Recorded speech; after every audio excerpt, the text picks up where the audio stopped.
failed? No. Now people can hear me. Test. How about y'all? Can they hear y'all? Oh, Yeah, yep, we I see. can hear you. I see spikes. For the whole time. I've been here the whole time. Hi, and welcome to another session of Rhyme of the Frost Maiden. I'm your humble, always tired DM, Adrian Lawrence, and we have some new faces that will be introduced during the session. Currently, we are in Caer Konig, looking for the perpetrators of these stolen objects. Who's going around serial stealing a bunch of stuff from us? We don't know. We're going to find out. But we also have to retire some characters. Things happen, life happens, and it's okay to step away from D&D to take care of that. We are Terrell, Kingston. Is it Kingston? That's Kingston was Quinn. Yeah, Kingston. Yes. I keep thinking of Kingston Brown, and that's on Sleeping City. And Blossom currently took ill to some bad food at the inn. And Nines just has a stomach of steel. And Sacco Cleo, they're from around these parts, so they knew not to partake. I know Zach is. Is Cleo from around here?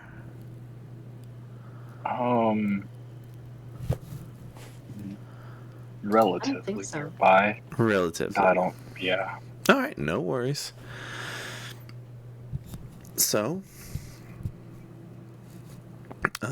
with our down compatriots, we are now looking for a few bodies to potentially buffer between the battles and yourselves now that we are down a handful of individuals.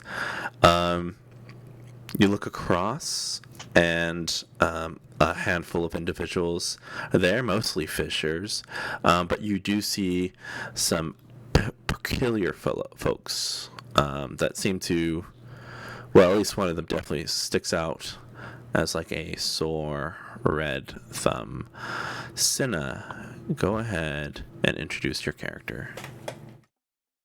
Hello, my name is Sina Carmen.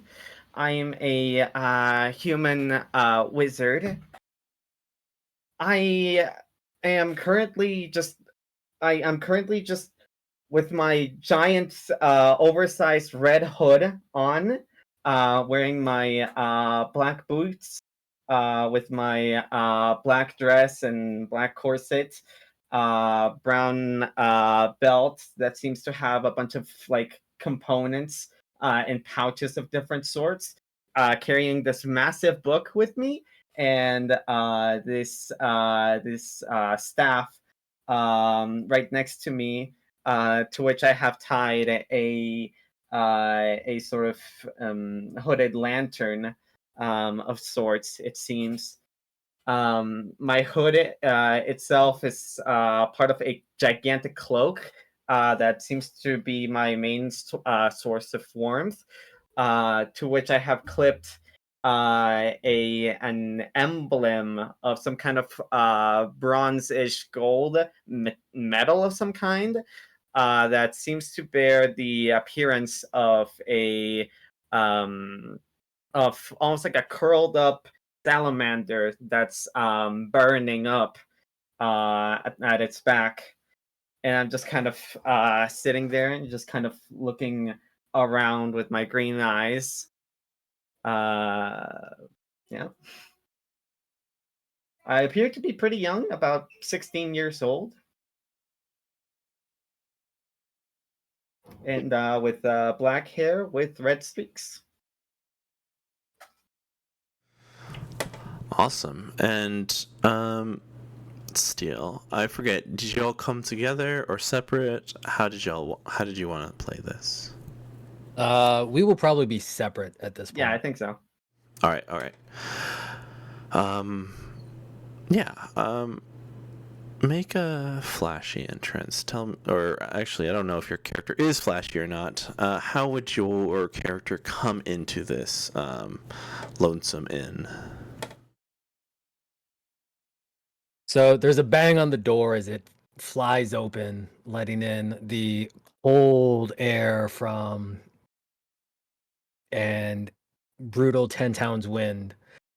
And this half orc just ignores the annoyed stare from the patrons as he shuts the door and makes his way towards an empty seat where he tries to get some type of drink. He is clad in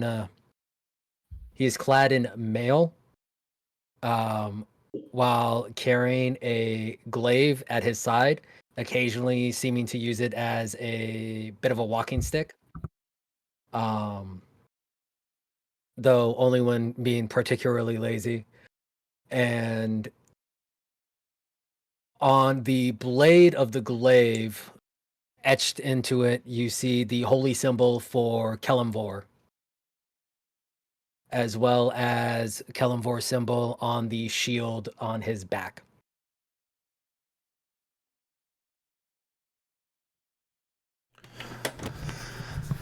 The bartender says, "Hey, listen, we lost our lantern. I don't want to replace a door." You cut out. Ay. Hey. Can you still hear me? Yeah. All right. Hey. We just lost a lantern. We don't want to replace the door. Huh? The door. Nah, your door's fine. Yeah. It'll be all right. Hey, what can I do you for? What do you got that's strong and warms the belly? Well, thankfully we have some dwarven friends of ours that procure our ale, so we got that. That's the strongest we got. I guess I'll try me one of those. All right. The innkeeper kind of opens up the spout, pours out a frothy thing of ale, and hands it to you. That'll be a copper. I hand it over readily. All right. Well, let me know if you need anything else. And then she starts attending to a bunch of other people.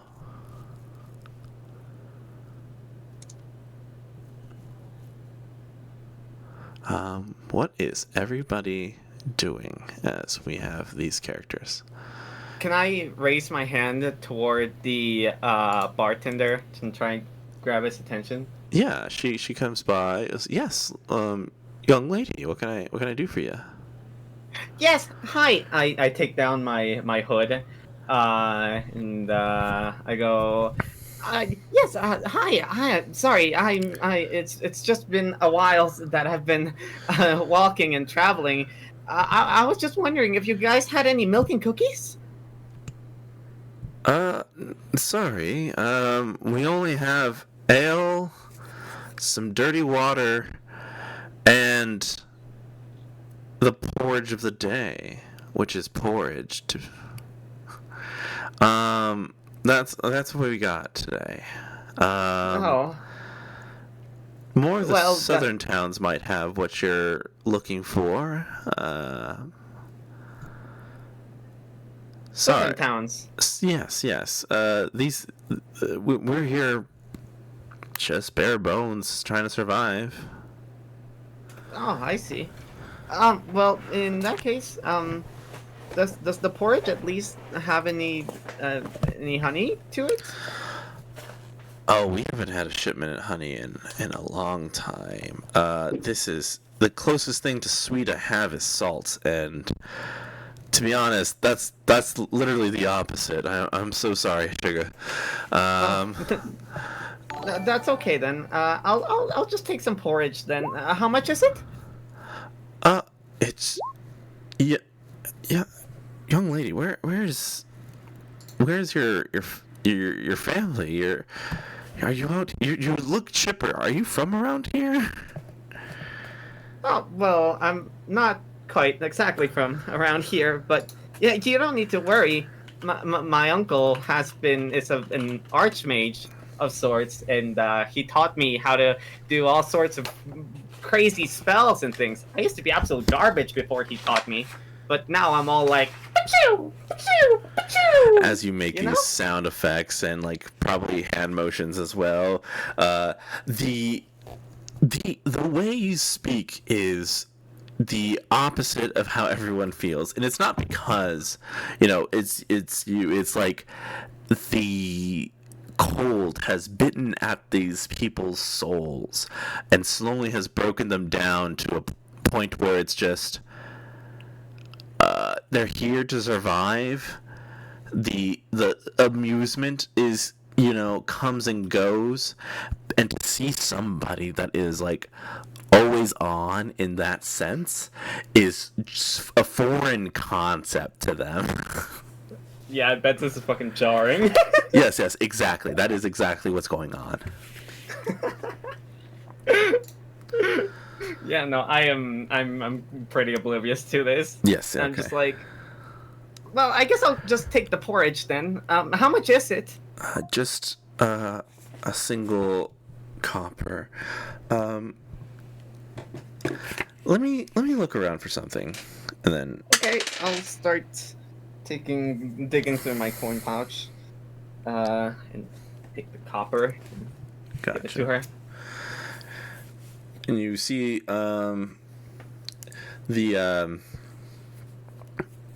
porch comes, and you see there's like only 2 little blueberries, and she goes, "I found them in the back. They're the only ones that weren't like rotten, so I hope you Thank you. enjoy that." I will. Thank you. All right. A woman wearing a thick veil will come up to you, and she'll have some more blueberries in her hand, and she'll say, "I heard that you were looking for something sweet. Here's a few more for you." Oh, thank you. How much will that be? Don't I've got a worry about it. couple copper. It's fine. Take care of yourself. Okay, thank you. Can I inspect the berries to make sure they're not poisoned? Yes, you can. Hey, Zach, they're not poison, are they? We'll find out. We'll find out.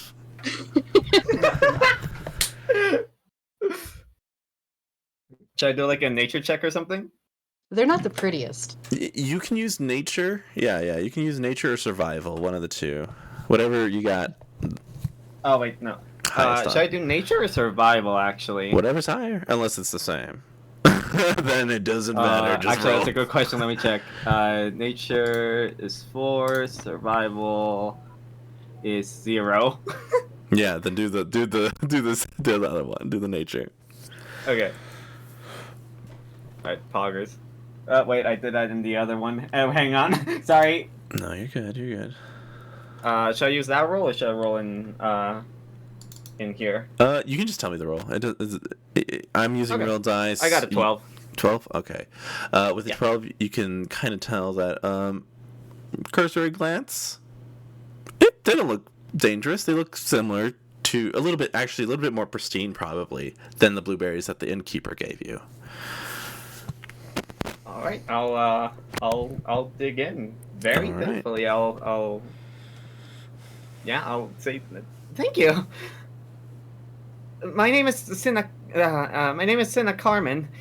If you need anything, if you need anything to be hunted or or killed, I'm your gal. We seem to mostly have it taken care of, but how about you come sit with us? But don't mention you have any magic. Oh, okay, sure. Well, I don't see why not. Just I'll don't worry follow. about it for now. And yeah, I'll Okay. bring her back to the table. All right, sounds good. Cleo, Nines, what are y'all doing? Nines is not at the table. Is what?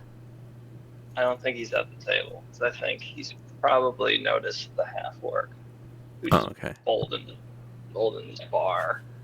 So I think like he's been just like staring the whole time because like how beefy is this half orc looking? On a scale of 1 to 20, I would say 16. Yeah. Oh yeah. Yeah. You just rolled into town with like there's like all these like string beans and you just showed up. Yeah. Nice is just like dead eyeing him the whole time. That is just like been in the bar. You know, you probably like take a drink. And as you set the glass down, you would see up on your table across from you this roughly like 3 foot kobold with like a stag skull helm over his face, wearing like a sleeveless fur-lined collar, like heavy winter vest. It's just kind of like up at your table now with his drink, kind of there, kind of very clearly with like an energy of like mean mugging somebody, like you just feel somebody like with like some presence stepped in. He's bored and is looking for shit to start.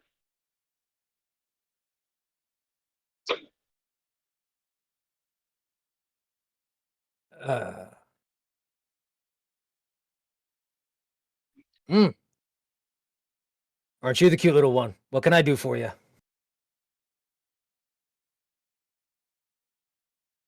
I got a list I'm making. List Yeah. of all the people I think I can whoop.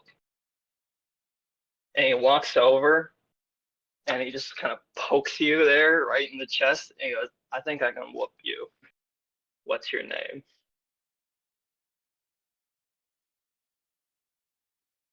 My name's Rodbreaker, and tell you what, you whoop me in a dream, you better wake up and apologize.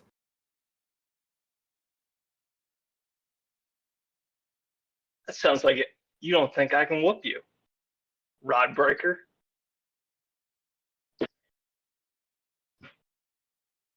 Well, before we get started on this little challenge here, then, I think it's only fair that I know your name. Is your beer finished?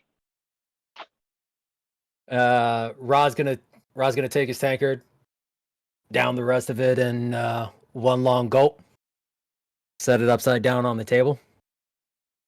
I suppose it is now. Oh, I was asking for description. I was gonna steal from you. All right, yeah. So then, the kobold who will have had his is gonna drain his too. Slams it down and goes, I'm known as Nines. I like the cut of your jib, and then he headbutts you with the steel soul helm, or tries to. Roll an attack. Wow. Hey, I bring in new players and immediately the old guard attacks them.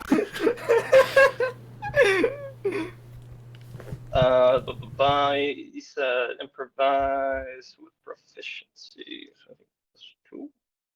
How this works. It's all part of the initiation. Well, I hope not. Hold on. I want to say, once we get to talking What? about backstory, you're gonna see why this feels so comfortable to Rod. Hell yeah. I forgot. We just call this an improvised attack, and that's a d20 plus your strength score, or is that just your proficiency? It wouldn't be bonus? I think it's just your proficient unless you're proficient in improvised weapons, so I would just put strength. I think we've established that I'm proficient with the helm. I think we might have talked about that, yeah. With your helm. So it's a d20 plus 2? Okay. Mm-hmm. 19. Yeah, that'll hit. Yeah. Hello, Rodbreaker. My name is Nines. That's 3 bludgeoning. What does Rodbreaker do in response? And just tell me, you also just see like a grin on Nines' like under the helm. Like, this is exactly what he was hoping you would say. He hasn't had a fun encounter in a while. I. So yeah, Rodbreaker was definitely taken back by the audacity, and at this point, I think that he is going to. I think he's going to laugh at this, and what do I want? What do I want to do? Yeah, because my unarmed is not going to be great. All right, well, yeah, whatever. No guts, no glory, right? He will Oh, there you attempt go. to. Do it. Do it. He will attempt to headbutt back. I doubt 7's gonna hit though. Negative. Um, You don't add anything to that? no, because it's an unarmed strike.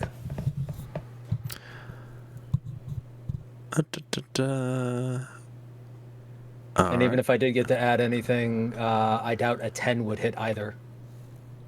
Nope. But a 9's would. No, I'm just kidding. Negative. But not a critical hit. Yeah, if you roll a 9 with no modifier, you immediately hit 9s. Let's see. If 9 says it, he automatically kills me. But if it's a Roll a new 6, oh boy, that's a different story. So Yeah. yeah, go ahead. Oh, I was gonna say, apparently you did get a good shot on my nose, made me a little cross-eyed, a little blurry vision, and there's apparently 2 of you there, and I headbutted at the wrong one. Stop doubling yourself around into your illusion magic. Said you wanted to fight and you're using doubles.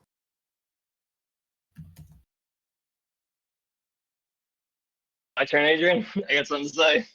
No. There's no. I don't know how to facilitate this. I thought it was like a cordial thing. So like, as long as y'all are No, taking okay. turns. I'm down to do whatever. I got some retort. Retort. Nine just goes.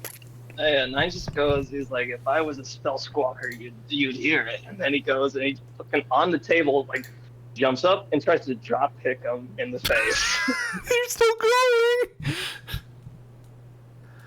Oh man, this is what happens when we don't have Paige or fucking damn Quinn. Can Zach step in after this? After this, yes. Zach and Cleo, what are y'all doing? This man's just Spoil my fun. Yeah, that's my plan. That's my plan. What are you doing? So 12 does not hit. Are you amenable to, because you were attempting to do a drop kick, to Rod being able to just stand there and not move from the kick? Just like eat it? Hell yeah! I'm a fucking 3 foot. Just basically eat the kick. Because you're a tiny kobold. You kicked him in the chest, and he's got his chainmail on and everything. This has happened before. Yes, absolutely. So yeah, like he'll like do that and be like, kind of just land hard on the table and be like, get up and just do it again and not move you. Just like gets up and tries to do it again and not move you. I think after the second time, Rod is just gonna take his hand, place it on top of your chest, and then from behind you, you feel Zach like yank you back as well. Oh my goodness. Feels like post athletics, or how intense is this yank? Are you like, Zach, are you coming in hot, or are you just like kind of getting attention? I'm just trying to prevent him from doing anything more stupid. All right. I'm just trying to like. Wait, who are you grabbing, by the way? 9s. Oh, okay. Oh, I thought you were grabbing. I thought you were grabbing Rod. Yeah. Yeah. I thought you were grabbing me. I was like, I was just gonna put my hand on his chest. Rod, yeah. And I'm gonna say, Are you starting trouble again? To you, Nines. Not looking at you, throwing off your arm. I'm dead-eyed on Rod. Nah, no trouble. Little guy was just providing me a little bit of sport, and I'll reach up and feel the blood on my nose, kind of feel around, feel it's a little broken. Just kind of set it back in place, and I will go ahead and use 3 points of lay on hands to bring me back up to full. Just as a, just as a little display that, this isn't that big of a deal. Gotcha. All right.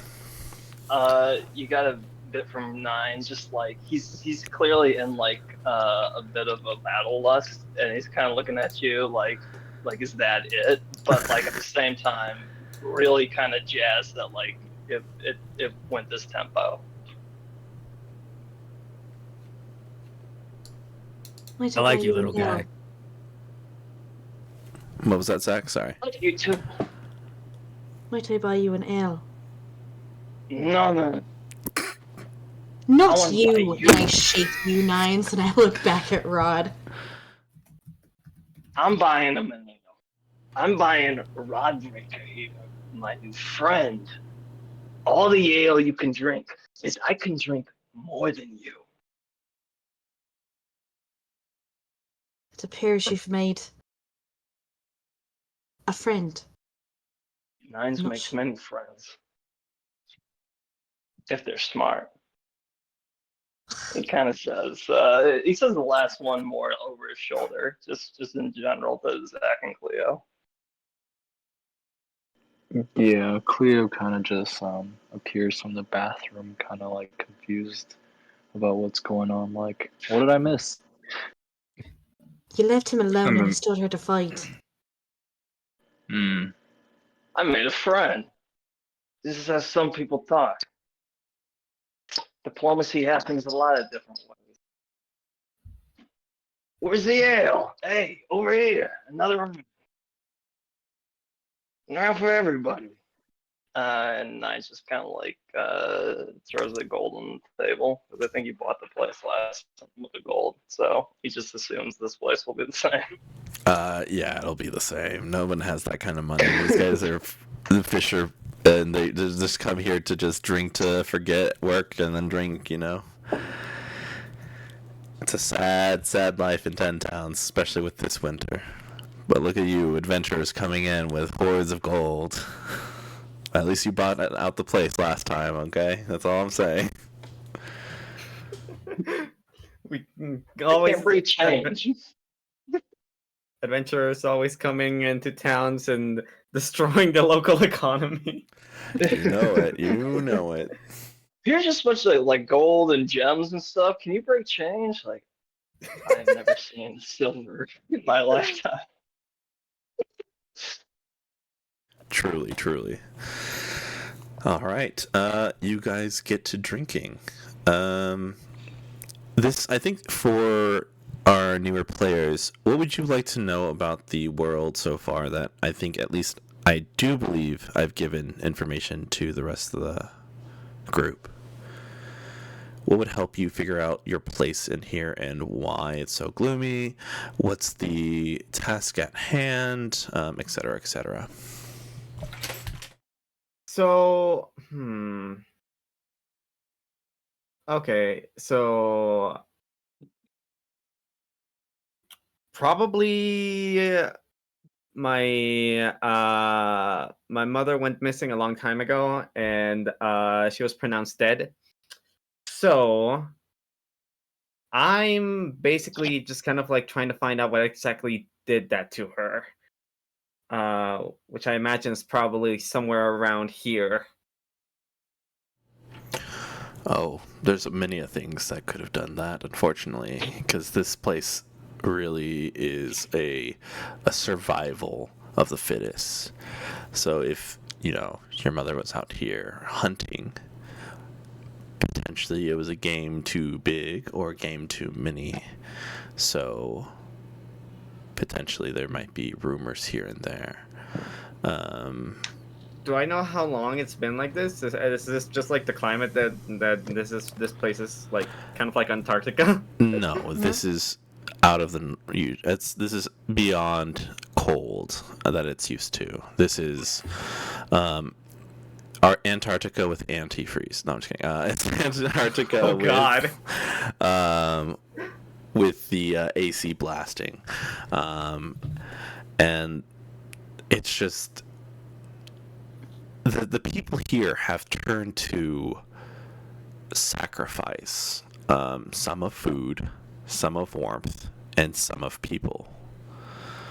It is not out of the ordinary to fall upon one of these cities and be on the day of the lottery, which when people sacrifice individuals.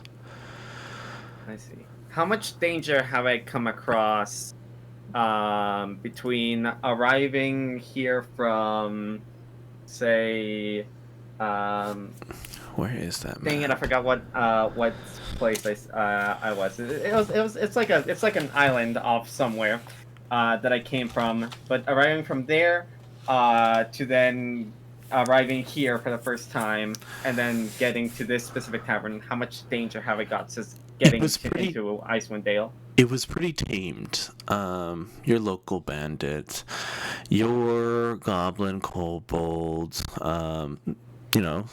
just trying to make ends meet and shit like that. Eventually, you get colder and colder, and the individuals and the animals of this place have kind of had to hone their skill in order to survive here. So the bite of the cold is something potentially new to you. You have winter clothes, so does Rod, and the danger is survival as well as defeating anyone hungry enough to try and steal or kill from you. I would say in your endeavors, you probably met up with let's see, probably a trader that was just disguised as that and was actually here to take from you. And Rod, on the other hand, fought a lone Duergar. So things have you've been introduced to the savagery of this land. So that's the amount of danger you've had to, I guess, seen while on your way to this area. Unfortunately, the rumors of your mother have not been on this side, at least, but many of people come and go within 10 towns. Mm-hmm. I see. All right. Well, for now, I'm just gonna start possibly looking for some work, or maybe some team that might need someone. As I'm kind of like introduced to these people into this seat. Who are the people that I'm kind of like sitting down with? As I kind of like put my porridge down and sit next to this veiled lady. Veiled lady. She introduces herself as Zachariah, but please call me Zach. And she's tall. She appears human. You can't quite tell because of the veil. You can see her eyes, but it seems like dark.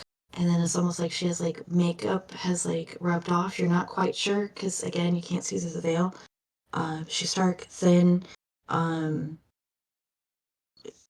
She seems to have everything covered. Like you can't even see her hands because she's wearing gloves. She's a druid. That's all you can really get in the moment. I see. Can I tell approximately like what circle of druid she is? Sure. She's a blight druid. Oh, interesting.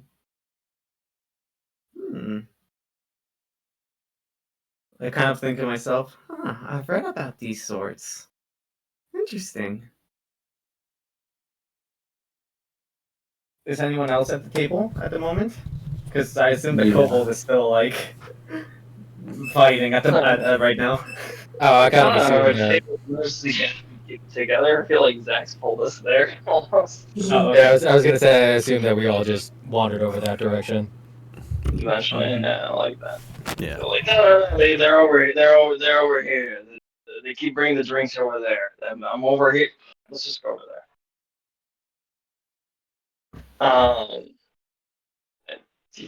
Cleo, do you want to go? You haven't described your shit. Yeah, Cleo would probably just like join Zach by the table and see the newcomers and be like waving, "Hi, I'm Cleo." Well, good Hello. to meet you. I'm Rod. Hello. What does Cleo look like? Yeah. Cleo is shit. I don't think I have her image on hand. I'm looking for it right now, but think like a very, very like human-looking bugbear. Like technically an elf, but I'll look for the image. But yeah, she's got short white hair and gosh, my descriptor skills are lacking. But she goes around in like a little bit of scale mail and carries around her wizard book, but it's kind of uh, like you in the sense that like she's barely used it and she's still trying to figure out magic. And yeah. I kind of see this book and I kind of point to it and go, "Oh, hey, are you, have you?" And I kind of like look at I look at the veiled woman again and remember what she told me, and I kind of like point towards my book too, and I kind of like do this, like point towards both you and I. You see me Oh, look over at the kobold, and then I say, "Speak quietly so he doesn't hear you." Oh, he's just eyeballing both of you and Cleo, waiting for you to answer. Oh, And then Cleo's Ryan like, eyeballs back, and then goes back to everybody else. then she'll just kind of sigh and be like, "Go for it." um, Cleo's gonna get excited seeing her book and be like, "Ooh, is that a spell book? I have one too." And, like points to her own. Oh my gosh! I haven't come across another mage in such a long time. Oh my gosh! It's so nice to meet you. My name is Senna. I've been studying for a very long time. Yeah, I'm Cleo. And she'll kind of like point to Zach, being like, "She also knows magic." Uh, but I'm still learning. I haven't been studying for a very long time. Really? I've been studying for quite a while, and I'm always happy to help if you have any questions about this about the arcane. I know I struggled for a really long time, and well, if you have any questions or anything, feel free to ask me. I come from a place where we all believe in sharing knowledge is the most important thing. Oh, that sounds cool. Like the other day I found this, and she kind of like shows you like a new spell that she hasn't really interpreted yet, but was told that it was Ice Knife by the DM. But she's like, I have no idea what this means, but it's cool. I found it in this like cave, I think. Uh, but yeah, like I'm learning new spells. I'm trying to figure them out, and this one. And she kind of points to it. Like, do you know this one? You're showing me Ice Knife? Yeah.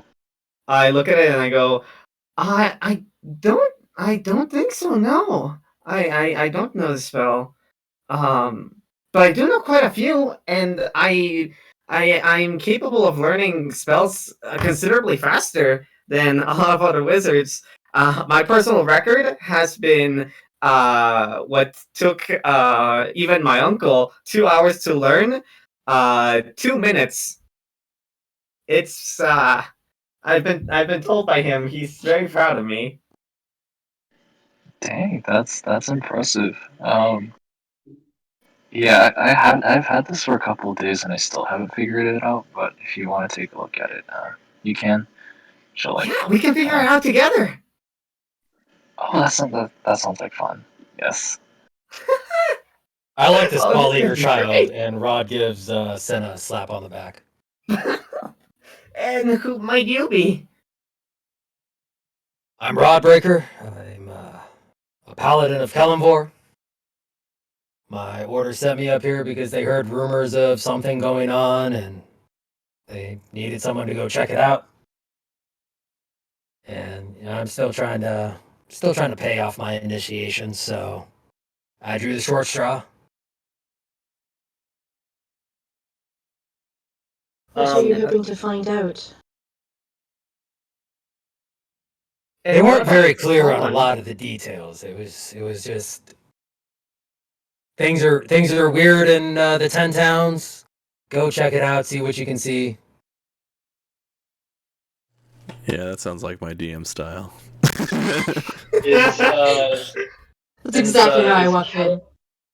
is Kellenvor a known deity? Like you've thrown this name out now, so now I as a player want to ask, like, Adrian, what do we know of this deity?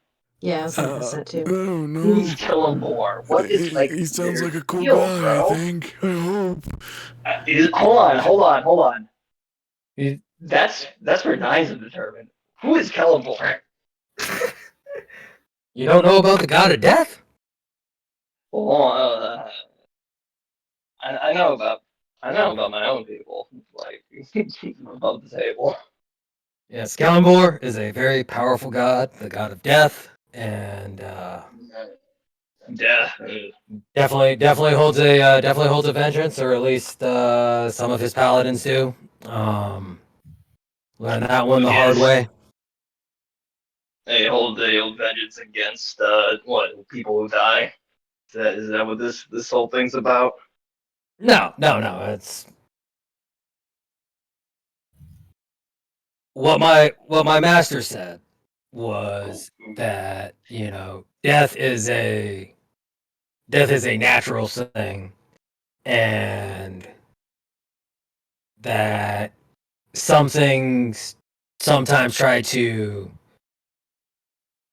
uh, and you see him searching for a word. Circumvent the natural order. Not really. Yes, Take that take to it. maybe I don't know. I don't know what that word means. It started with a P. Prevert or something like that. Um, Life and the death cycle, and there's there are rumors of weird things going on up here that might be some of that prevert type, and you know, one thing Kellenvor can't, one thing that Kellenvor cannot abide is those who attempt to escape death. All will go to him in the end. Is this a deity known in these parts? DM? That's a little dark. Let me see. I think that I don't think it's foreign. I think as a place that is shrouded in cold and death, I don't think it's something that um, would be foreign to these lands. I don't think there's like a whole. Probably, the Paladin Order is probably outside. Armor's cold, dude. So it's probably from out of town, but I don't think that people would be like, "Oh, get away." So that's what I believe from what I know about Ten Towns.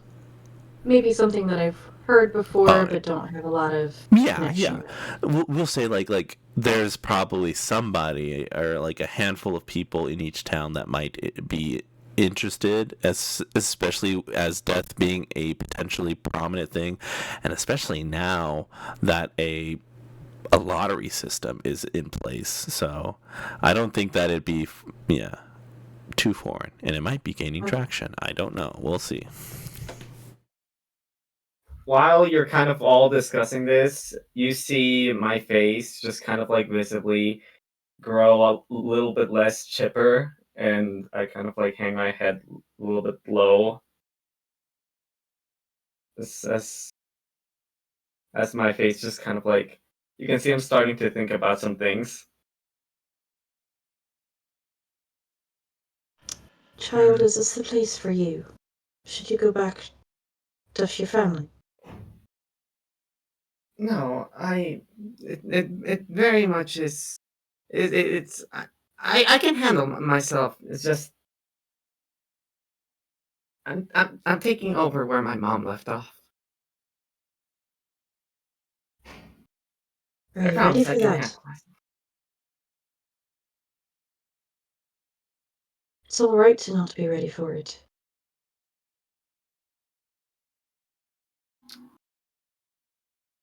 I have to be ready for it.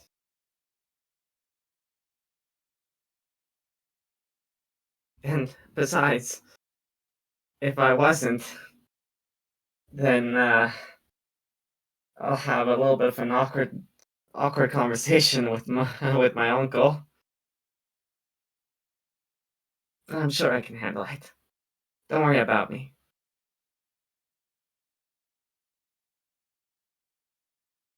I kind of just like give you a reassuring look as much as I can.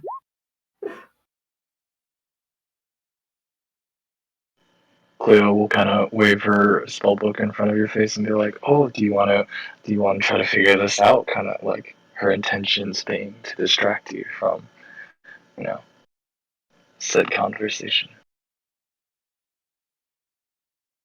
Sorry, could you repeat that? I couldn't quite understand that. Yeah, Cleo's just gonna try to like, seeing that you're feeling more somber and knowing that you like, you know, figuring out magic stuff. She's just gonna offer like to, like, oh hey, um, like, do you want to take another look at my spellbook and like kind of compare? Yes, I would love to actually. And I kind of start showing you my spell book, and I kind of go, so the spells that I've learned include um, absorb elements, chromatic orb, burning hands, expeditious retreat. That one has helped me quite a bit. Magic missile was one of the very first ones that my uncle Jasper taught me. Shield was next. Then identify. He said that a adventurer like me had to be really, very much ready to, you know, identify in case anything that I came across was of danger of any sort. And featherfall, because you never know how high up you'll be. I've also, um, I also have this special ability I was kind of born with, um, where I can kind of, um, my uncle likes to call it bamfing, uh, where I can turn myself into a bunch of uh, into a bunch of flower petals and then teleport from one place into another. It's been really useful too. I've had to hone that one though. It took me about a year to really hone that one, really. But it's not really in my spell book because of that. Yeah, But I no, can use that's it really using cool. magic. Yeah, that's super cool. Yeah, and what about you? Well, I have a couple of similar ones. Like the magic missile, good, goody, good, a good reliable spell. But there's also absorb elements, silvery barbs, uh, Jim's magic missile. That's a fun one. Oh, Identify and yeah, the ice knife. That one. That's the one we learned together, right? yeah, yeah. We should probably start deciphering that as soon as we can. Um, I think this particular notation right over here. I've actually seen a couple of my uncle's students write in a similar fashion to this. Although I'm not 100% sure about how it ends over here. Hmm. That might take a little bit longer to figure out. But I'm quite familiar with a little bit of some of these techniques over here. Like Clea's just nodding her head while like letting you take the lead because she's just like trying to see how I guess good you are with your magic, like you said. Mm-hmm. Alrighty. And oh, and she'll also like give like a thumbs up to Zach with a little smile. But Oh yeah, oh she's definitely been cheered up. and also if you couldn't tell already, that kobold doesn't really like magic. I look over at the So kobold. like, Oh. The kobold's Ooh. mean mugging you. At the books in Yell's hand. Okay, I didn't know if you're available, JJ. And then I didn't realize. I'm pretty sure at this point you two have been talking. I mean, you've been getting like pulled stares from him as you guys have talked into your wizard stuff.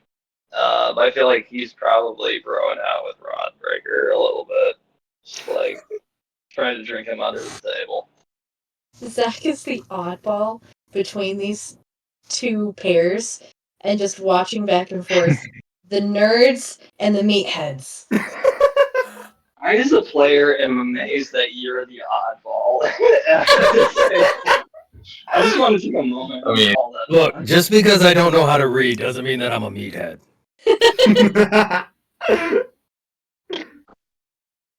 These books aren't smart enough to tell you what they mean. I'm with you. That makes a lot of sense. Exactly. Like if they were so smart, they would just tell you. All right, or I they mean, have. it was so important. Why couldn't the nerds just explain it in pure, comment? Why they resort to all these squiggles? It doesn't make any sense. Like these spellsquawkers over here, and he kind of like throws his like thumb and indicating Cleo and Senna. Exactly. That's why bards is so important, and why so many orders like to use bards to help out with the learning transmission, the learning giving. I keep forgetting I have a 7 intelligence. I'm trying not to use big words. I was not joking when he could not read. I did not pick that up. Smarter than this dude. I need Blossom to come back.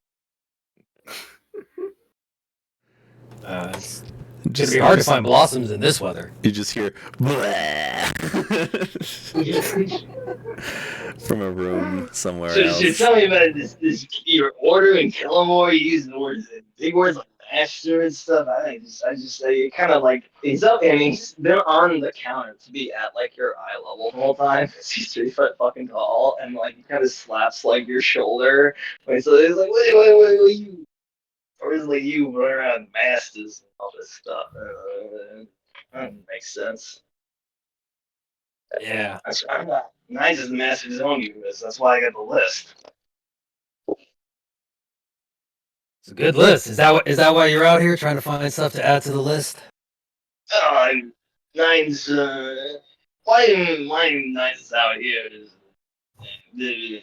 you if you're an insightful character, you get the sense of him trying to blow past your question, but he kind of reaches into his vest and he pulls out this like notepad which he flips open, and it is an actual list. And he goes, no, see here, and he kind of shows it to you, and there's names like Caleb, Mike, Jeremy, White Death, Shinar, Darren, Rourke, Seaver, Levistus, Ernest, Mayor, and then there's one that's like circled a lot, and it says Avarice. Is this what? Avarice. You cut out in a way where we only heard and then it's. Just has a shitty fucking headphones. I need to get a mic like you. I need a different mic. I have to freaking put it up to my god. Send me your shitty mic so I can have a better mic than this one. Okay, sounds good. Send me your address. Mine picks up whenever I hit my table and amplifies it tenfold. Well, like, you know what? I have a mic. I need to look into getting it. I have a cardioid mic, so it might be. I have to get shipped out. I can't like hook it up to my computer. I need a mixer. Anyways. The list is real as you see it, and he'll list off a couple names. And Zach, you do hear the name Avarice. Hope that picked up. Would I have a frame of reference for Avarice? I think so. Oh, maybe. I think so. Avarice was the white tiefling that. Oh yeah. Yeah. There. Yeah. That. It's been a while. It has. That word. Was that a recently added name? Mine's only flip it closed. I don't know if he hears you or not. Don't ignore me, you little one. What do you want? I asked you a question. Is Avarice a recent addition to your list? He kind of looks at you like the mood changed, and he just kind of like very like Jack Nicholson nods, kind of like was. For your frame of reference, if you glimpse the notebook, it is the most recent name on the list. Okay. You can stop treating me funny. Stay out of your head just fine.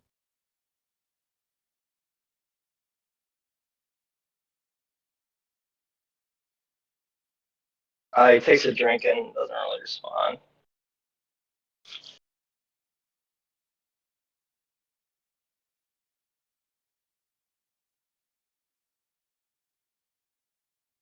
So, Rod, are you from around here? No, I'm originally from is Neverwinter in the right continent?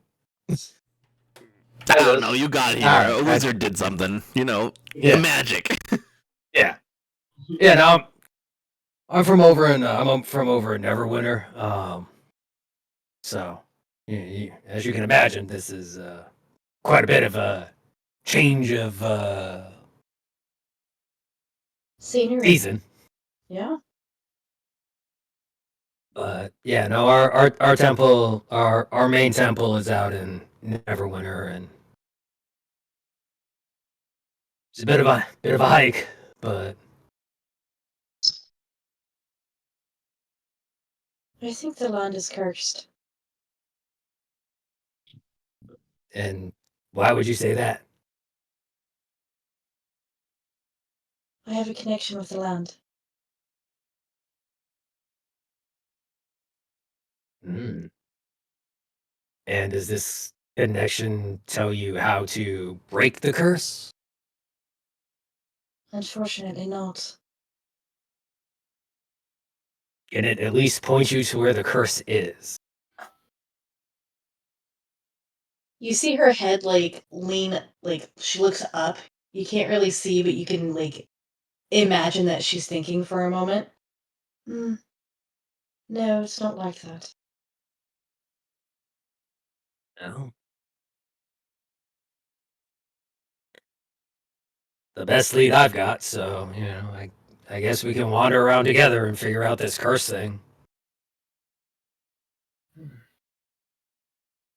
I've always found it best to try and find local sages that can have some information on the local history. I have a Look, gift for finding such people. this curse thing is nice and everything, but we came in for a reason. I came here for a reason with Kingston. There were robbers here, and there was gold to be made. This curse nonsense doesn't sound like gold. Are you all paying gold? Who's paying? Are you? And he looks at Ron. It's happening back to Ron. Someone paying you gold and you gonna deal with curse? I mean, it's kind of why I was sent out here, but Yeah, I am but also- I mean, like, because you'll come back with like somebody's head or something, and then they will give you a sack of gold in exchange for this. You just do these things. No good reason. oh, I mean, the way that the order is set up is while we're at the temple, our basic needs are provided for, and the more you help out, and the more you do, then the nicer your life can get.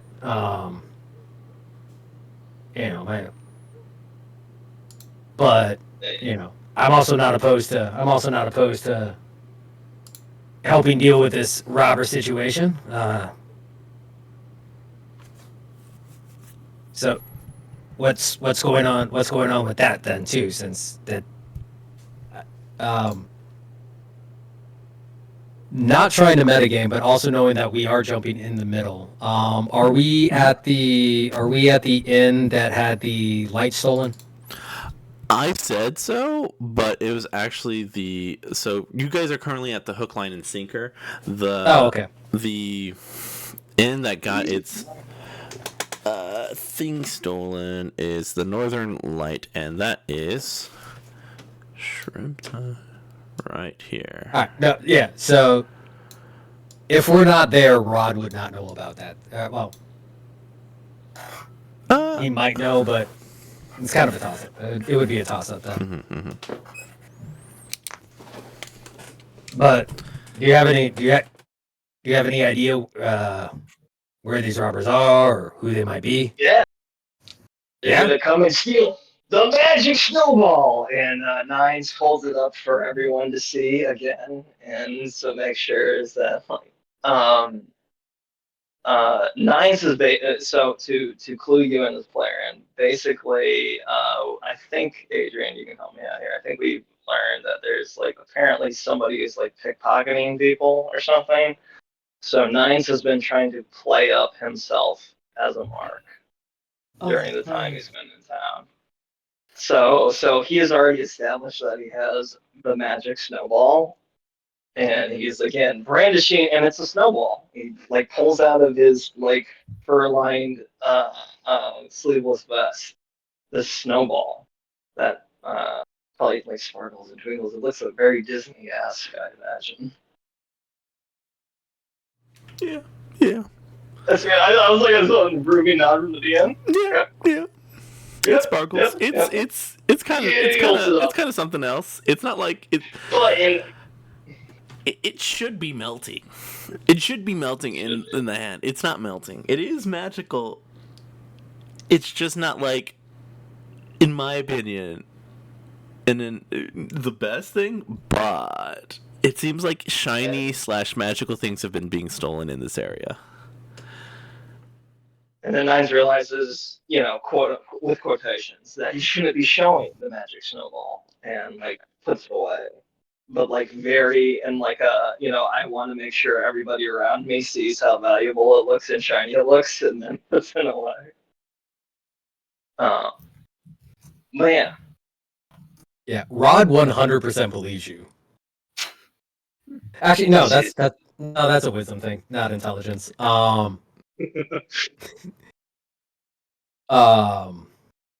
it is magical. It is the magic snowball though. While Nines has that out, I want to look, kind of like try to look around and see if anyone is particularly interested in him showing off this magical item.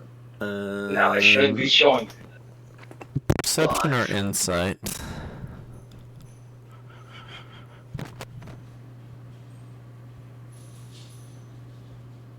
18. Which one? Perception. Sorry. Okay. No, you're good. You're good. Sorry. If I have it minimized on my screen right now, because it's behind another screen. With an 18, you see heads turning. Now, what exactly? They do take a look, but I mean, Nines is being loud. It could be a little bit of anything. Okay.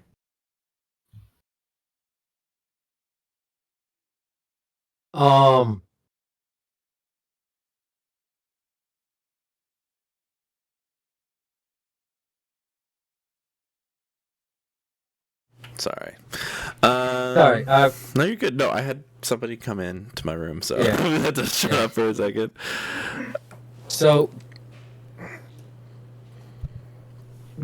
outside of seeming over the top, like, do you guys give any like real indication that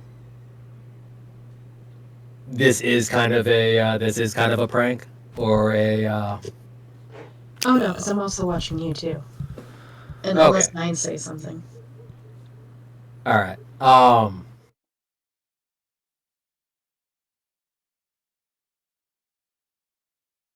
That's if somebody's going around stealing magic stuff, maybe not the best idea to be flashing something around. But if there is some sort of criminal thing going on here, and I swear to God I'm gonna pick an accent at some point. If there is some sort of criminal thing going on here,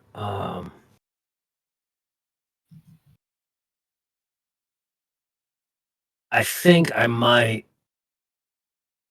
know how to maybe get a message out or so and what I'm going for is I have the criminal background. Ooh.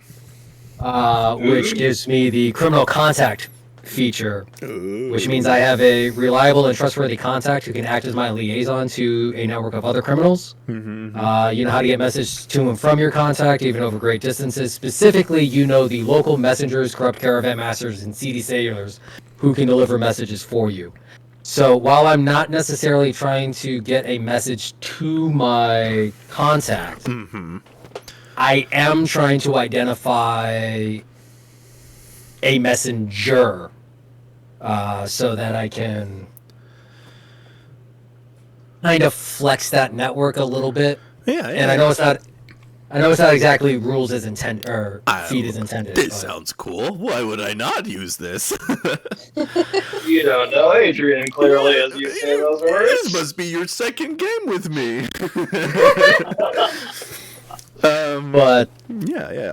All right. yeah, so I guess while I'm saying that to them, then I'll start scanning the hook, line, and sinker for that telltale sign of one of the messengers.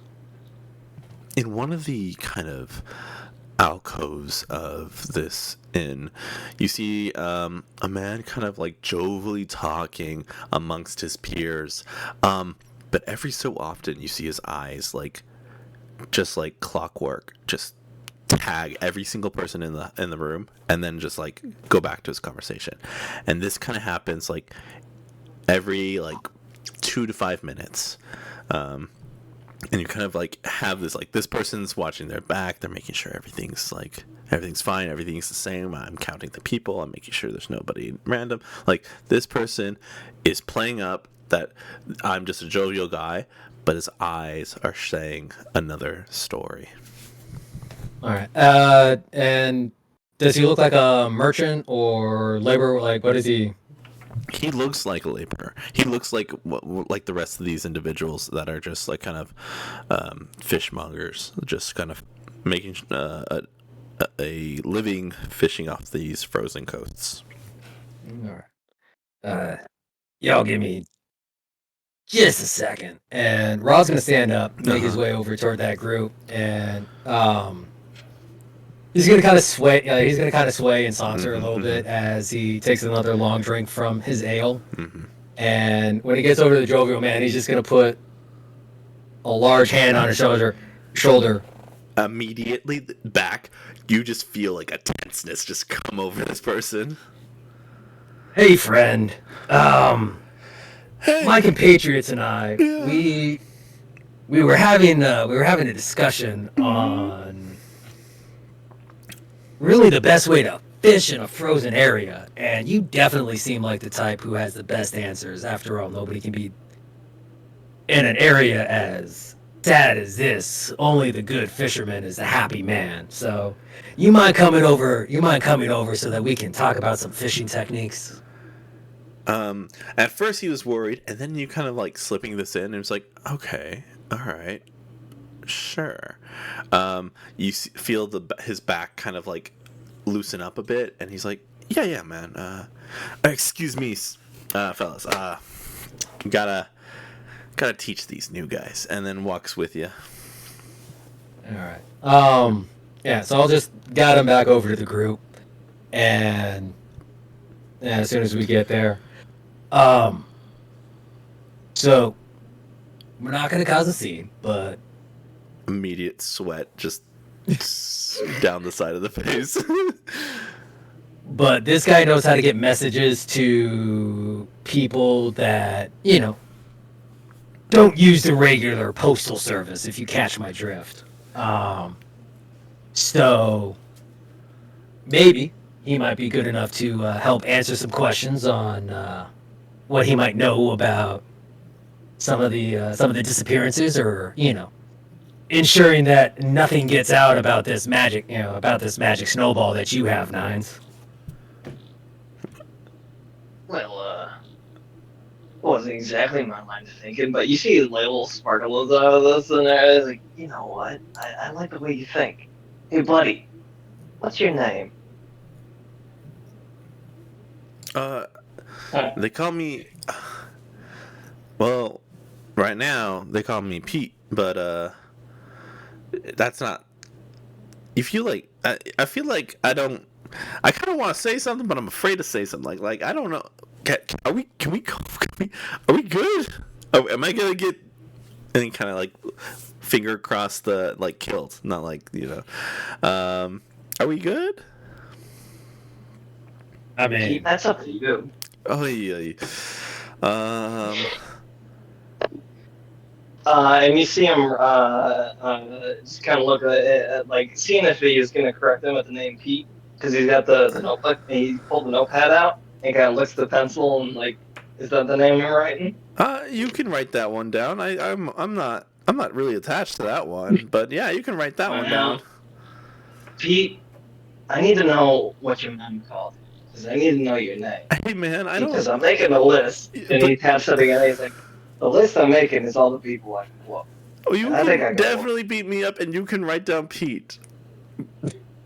That's all I'm gonna say. I'm not like, listen to me. There's like an extended stare between Nines and the guy, and eventually he just goes, "All right, Pete." And he writes Pete right under Avarice. Pete. Okay, yeah. Listen, if you guys need something to be like, are you fencing something? Is that why? I mean, like, I can talk to people as long as we're good. Like, I can talk to people. You need me to, like, do you need to know something? Pete, what do you know about things that are going missing in town? And he kind of like brings them in, like hand around, the shoulder over the shoulder to bring them into the table. Tense like a And like he's one of rock. the boys. Like a rock. Your kobold still doesn't like it. Yep. Because he's on the table the whole time, so he's Yeah, kind of like yeah. bringing him from one side of the table around the other. Yeah. You got some He's like, people with their things feet have been standing. going.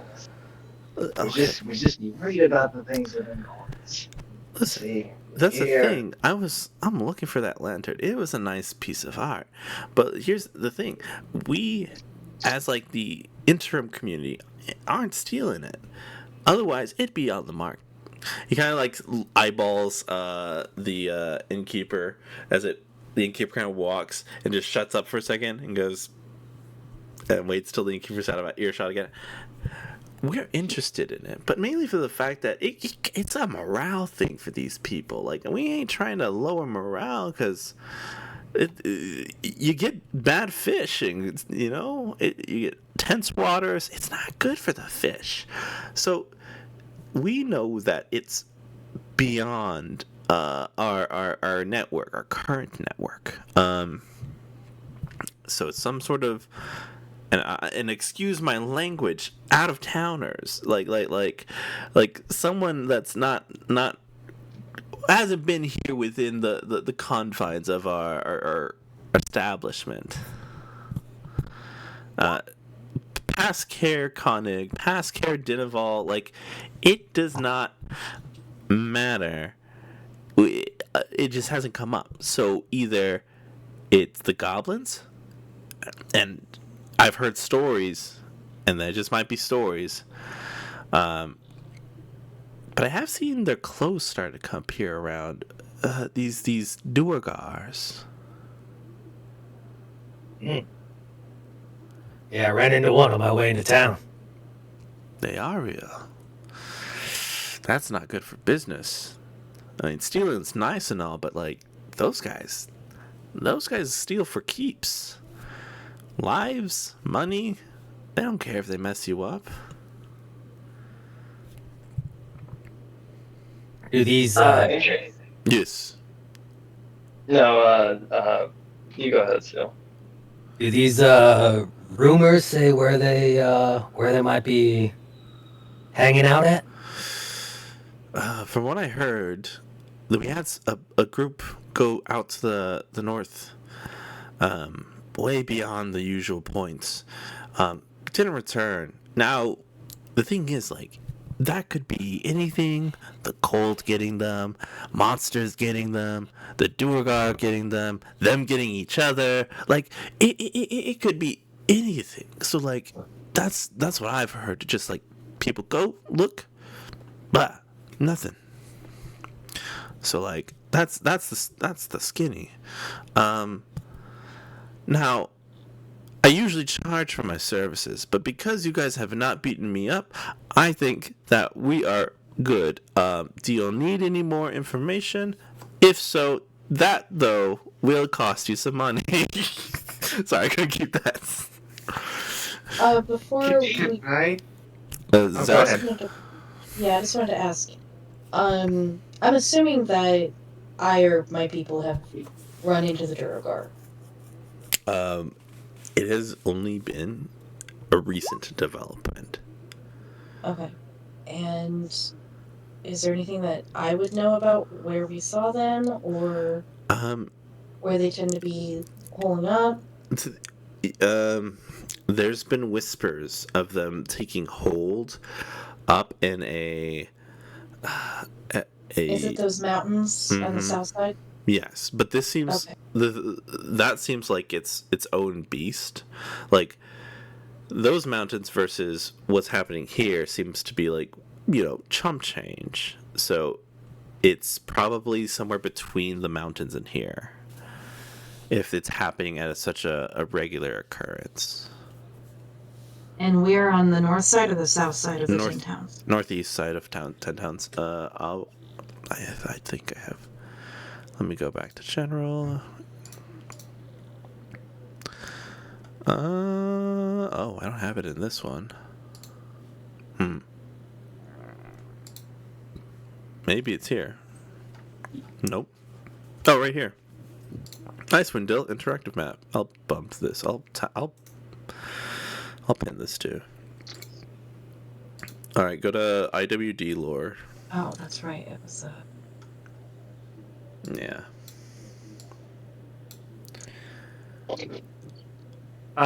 I wanted to ask something real quick. The mountains are. I'm picturing the mountains wrong. Okay, go ahead, Chris. What does Cinna want to know?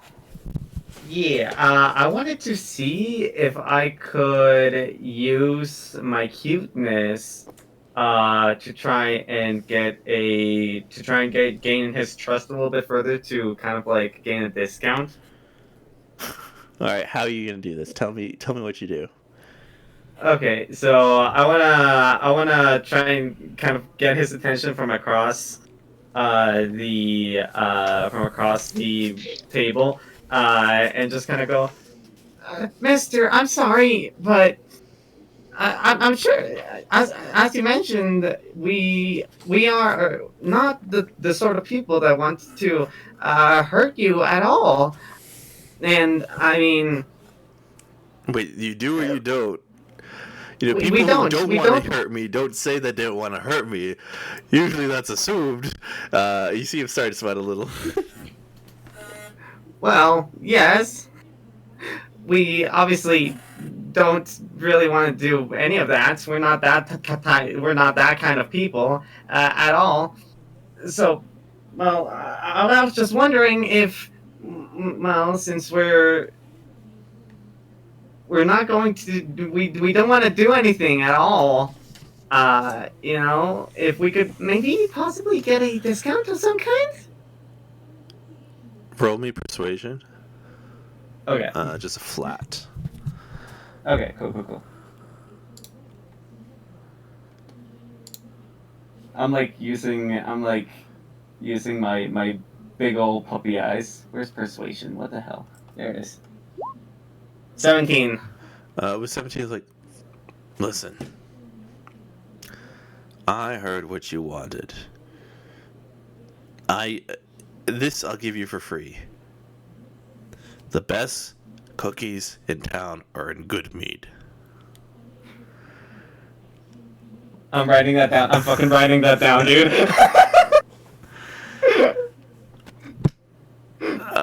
Okay. With that, I'll go. Well, that wasn't what I was looking for, but I do appreciate that. Thank you. It's a necessity. And I start writing in my I apparate a quill into my hand and I start writing into my Your spell book. Cookies, Goodmead, and just take up a whole page. Yeah. It takes up a whole ass page there. All right. Any other questions for this shaky guy, Pete? Yeah. Nines is gonna ask you like, Pete, tell me more about this lantern. It's missing. It's not. It's not. I mean, it is special. It changes colors. Like it's a magical thing. It's a hype thing. It's like going to Goodmead for its cookies. Like that's where the good cookies are. That's where you go. You want to see the cool light? You come to Careconic. Like it's just an attraction for those who just want to see something different in this cold, frozen witch tit. Something that brings people together. I do. Who wouldn't like that? Who in your network, or who's your network thinking with those? Out of towners, some sort of goblins or duergars. Besides those, and kind of gestures to the usual suspects assembled here in the hook, line, and sinker, all of the party, goes, anybody else out of towners in town, or just our pretty faces? and the goblins and Fuego. Yeah. Well, I heard there was rumors of another one. I mean, word travels fast. No one comes out here for fun. Somewhere in Prince Shander, but that's it. I mean, they stole recently, so I mean, it can't be them. Well, have you and your people, Pete, have they talked to them recently? No, we kind of keep to ourselves because bringing in new people into the circle kind of messes up the machine. Doesn't flow as well. But you guys sought me out, so you got to be kind of knowing of a thing or two here. Well, So we're like, I had to go through Bryn Shander to get here. Would I have heard anything?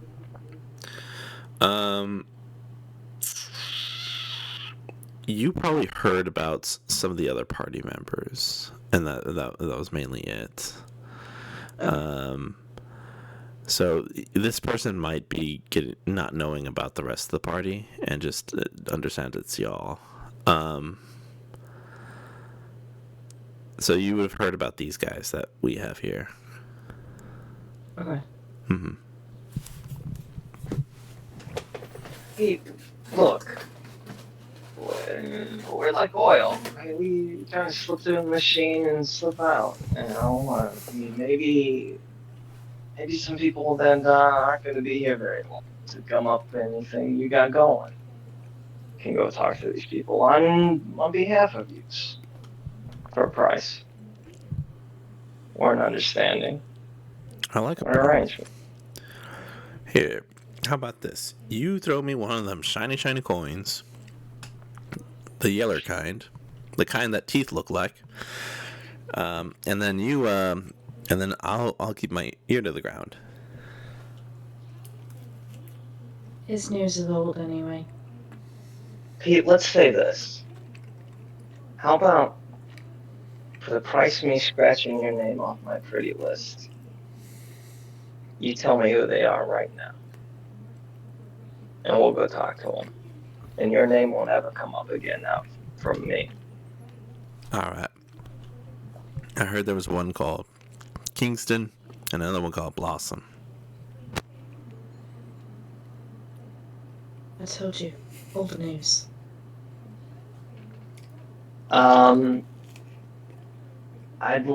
Do I get the feeling like there might be more? Because, like, I'd like to lean on them. And I'll just be like, you know what, fuck it, I'm going to roll right into it.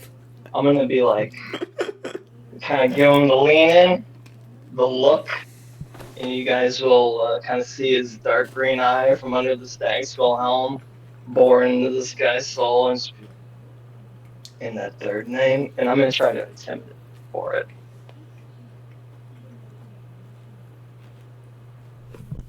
Go ahead, Will. I forget yours. You want me to roll? Fuck yeah. Was it Rod would like to stand behind nines with his arms crossed, glaring at him to help out if needed? Oh, okay. Hell yeah. Fuck yeah. Still a dirty 20.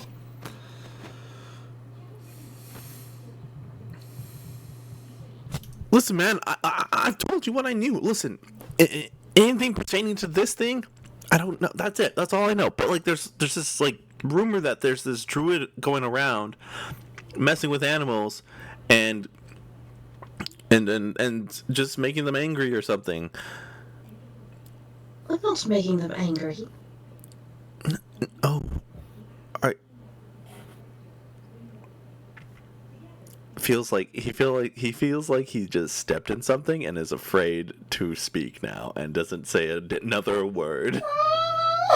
Nines is gonna underline it because he's gonna lean into it with Zach and he goes, Pete, and he can like bring him back to him and his green eyes under the helm and he goes, you give me a name and I forget yours. I don't.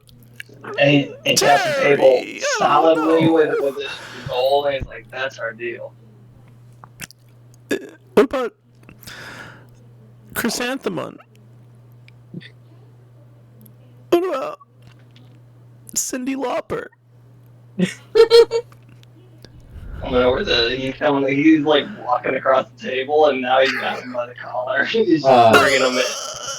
I think at this point, Rod is gonna kind of pat Nines on the shoulder.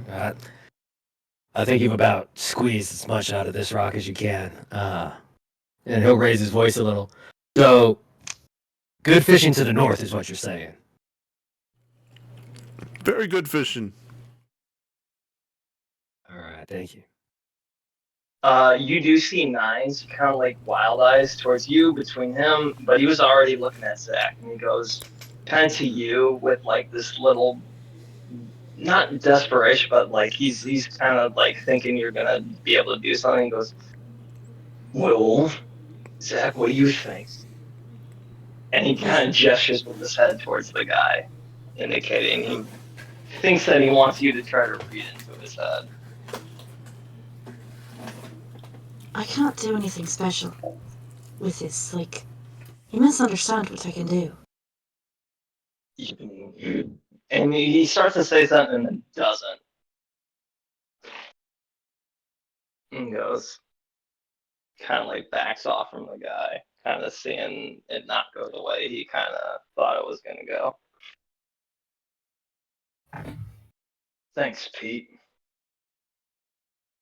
Sorry about the misunderstanding. And he kind of tucks the gold into his shirt, like kind of smoothing him out a little. And since Niza kind of got up into him.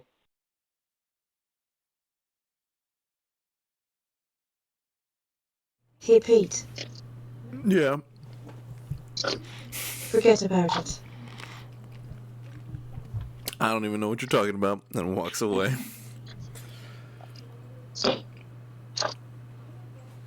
That's a smart one there, Pete. Says Nines as he brought out the notepad, licks the pencil, and just crosses Pete's name off.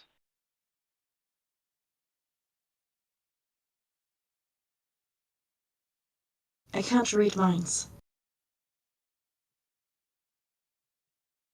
Can't read minds, but you can, what? Just pry up into people's with yours? I can't Voice? pry. I can't pry either. Well, I didn't ask my permission before you came into my head. It was a desperate moment. You were drowning. I won't debate that. Next time I'll leave you to it. You see, like, how to describe it? Like, you touch a nerve with Nines, but, like, not in an aggressive way. Like someone kind of realizing they're a little out of place. Out of sorts. With someone. He says, I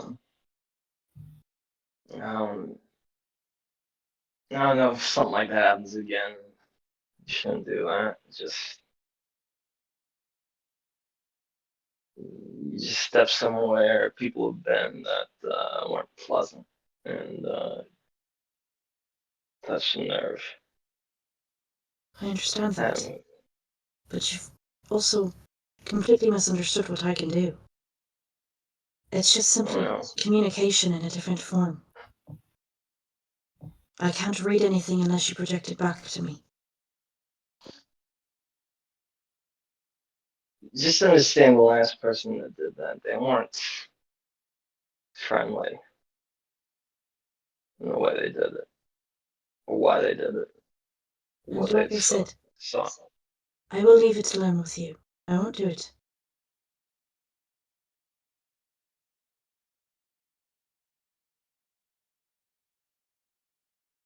Kind of like a nod. Like all right.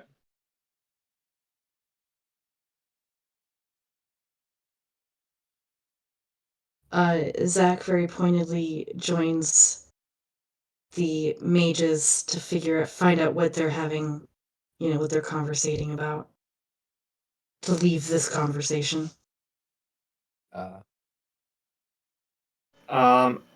At the current moment, I feel like we'd probably be just I'd be kind of eating my porridge, probably finishing it by now, and then maybe try and decipher as much as possible, up to going like, okay, by this point, we would need some material components. Um, we would need some special type of ink and paper. Um, at this point, usually, there's at least like 50 gold pieces worth of gold. But once we have that, it shouldn't be any issue to go ahead and copy this into our spell books. I can go ahead and copy it first, and then once I do that, I can go ahead and show you. Or we can do it the other way around, because I can do it a lot faster. I presume. I don't know how long it takes you.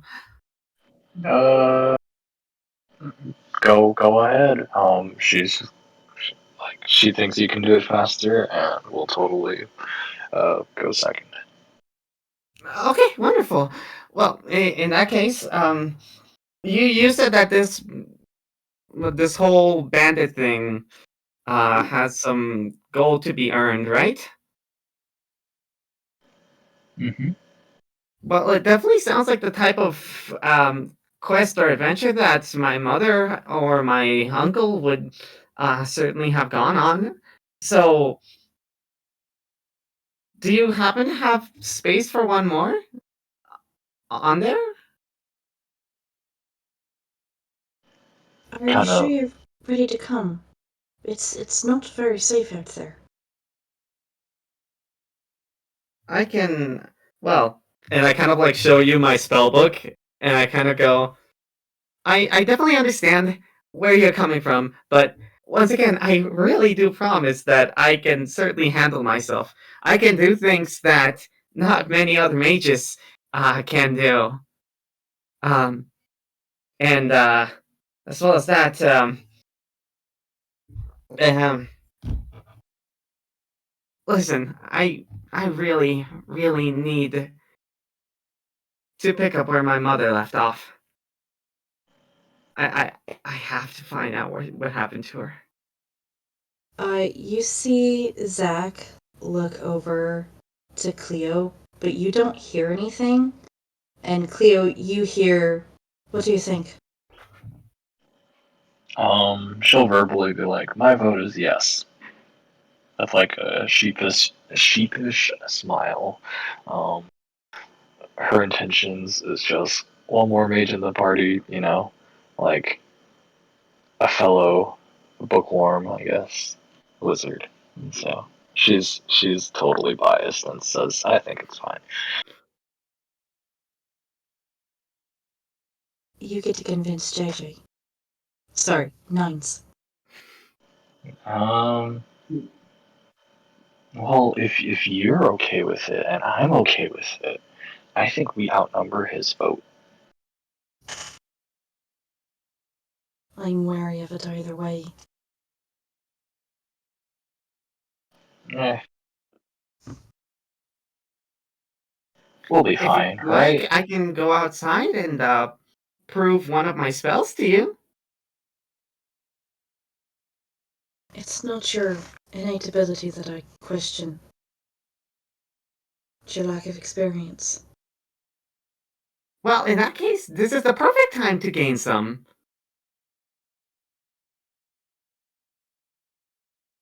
I can be all like, "Pachoo, pachoo, pachoo!" It'll be wonderful. What are you shooting? I'm not shooting anything. I'm just making noises. Magic missile, magic missile. Dead Just like comment, you're dead just like comment, dead shooting. The comment. DM was all of a sudden, oh my god, you're under attack. I How magic are you missile supposed to do the that? fucking bartender. No, I don't. But yeah, I kind of go. This is the perfect opportunity for experience for me, and it's not like I haven't. It's not like this is the first time I've actually come across some actual Oh my god. Sorry, audio listeners. Love you to death. The GM is currently blinding himself with some kind of light. Anyways. Yeah. So I kind of continue, and I go. This isn't the first time I've fought things that are dangerous. I mean, on the way over here, I fought bandits. I fought animals of different sorts, but I didn't kill them because, you know, I just scared them away.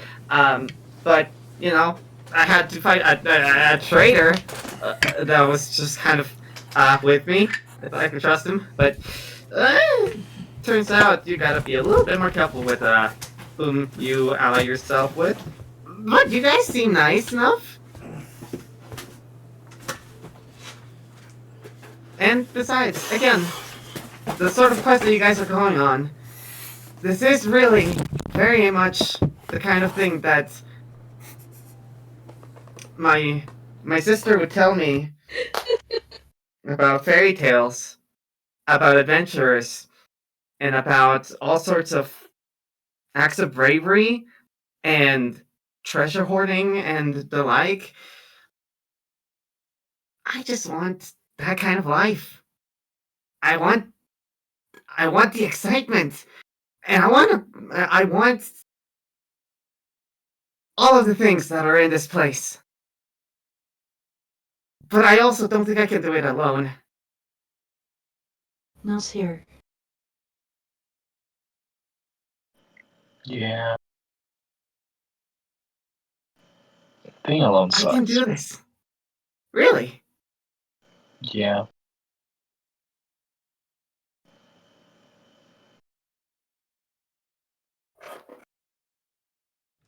All right, but you have to be aware of yourself and make sure you have enough food. I've got plenty. I kind of pull out my 10 days of rations that I still have left. Uncle Nice. Jasper always said to be prepared, always. To put him back.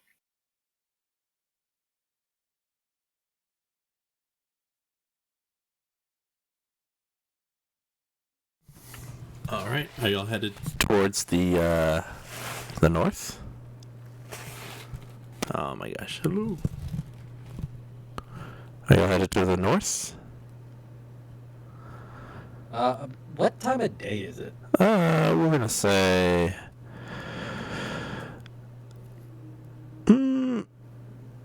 mid-afternoon. So is this something that we want to do like right now, or do we want to catch a night's sleep and then head out in the morning? Yeah, I feel like some of y'all use some abilities, so if you guys want to, you may. I can't remember if we ever got that long rest. I don't recall. I gave myself a long rest. Maybe we should just long rest, just to be sure. Sure, we'll start up next morning. Yeah. Right. Let's click that long rest button. Looking at the map, we are in Caer-Konig, but the Duragar are that I know of are to the south. Correct? Yes. Okay. So do I feel like that's the right way to go? I think that there is a potential that there are individuals that are close by to the north. I think that a larger group is definitely like trying to get somewhere down south. Looking at the map here, you can tell that definitely nothing be like the only way these Durgars or whatever stealing can come from is from the north or from the south where Caer Dineval is. You've ran into some of them between Caer-Konig and Caer Dineval before you guys entered. So that is the information I can give you. Okay. But it's definitely not the ones from the then- mountains. Or at least this Okay. band. And then, could you check your DMs, please? I was jumping in and out of them periodically. Sorry, Adrian. Uh, I feel your pain. uh,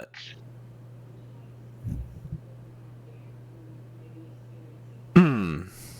I'm gonna flip a coin.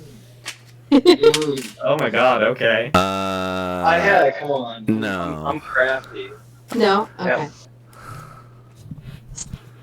Yeah, go ahead and roll it. Is this with advantage, Adrian? He said no. Oh, he said no. Well, I don't know. I don't know what he was. He sounded like he was answering you. Like you had shady conversations with him. 13. Okay, What do I'll I message see? you. I'll message you. Okay. Hell yeah. Thank you for getting me involved. Oh, this is probably like some gumbo stuff, man. This is gonna take a long summer. Mm-hmm. What What do we do? We get a long rest. Everyone hits that button. And in the morning, y'all have a decision to make. Do y'all want to search to the north? Do you guys want to search to the south towards Caradinaval? For the ones that are locally kind of fucking with these people? We're going the quote unquote good fishing is up north. That's where we're going. 2 stone or 1 stone, all the fish, right? That's what we think. Do I know where good meat is? Oh, good. Yeah. If Chris, if you go to IWD lore, you definitely have. Oh, sorry, you cut off. If you go to IWD lore and go to the pinned comments, there's a map of all of Icewind Dale, and that's. I think most of y'all probably know exactly where all these major things are. Minus all these weird dots that are in the mountains. To be honest, I don't know what they're for. But yeah. Good meat, right? Yeah, it's south of Caradinaval, past the 4-way. Oh yeah, I see it. Wait, you just looking for cookies? Is that what this is? You on some quest for cookies or something? Yeah. Yeah. Damn. Well, I mean, if it's between going north and south, I mean, I got these cookies that are, I honestly shouldn't be sharing it with you, but I mean, I feel like maybe if it helps swing us north and south, maybe I can share them with you. These are from the speaker. The speaker made these, not just for anybody. I was saving them for something special, but if it helps sway you one direction on this compass here, Sorry, you cut off. What was the last part? what's your name? Sinna. I don't recall we've been introduced. Nice. Nice to If meet it's you. so inclined, I got some cookies from somebody that's supposedly very highly recommended. You think maybe this will tide you over while we maybe go up north for a little bit before we have to go to Goodmain? Yes. Well, here. Yeah. Here. And Adrian, I will share cookies from the speaker's house of care. Hold on, I think it's in my inventory. I think it's Lonely Woods, or it's Trellamine. It's like the original town. Lonelywood. We started in Lonelywood.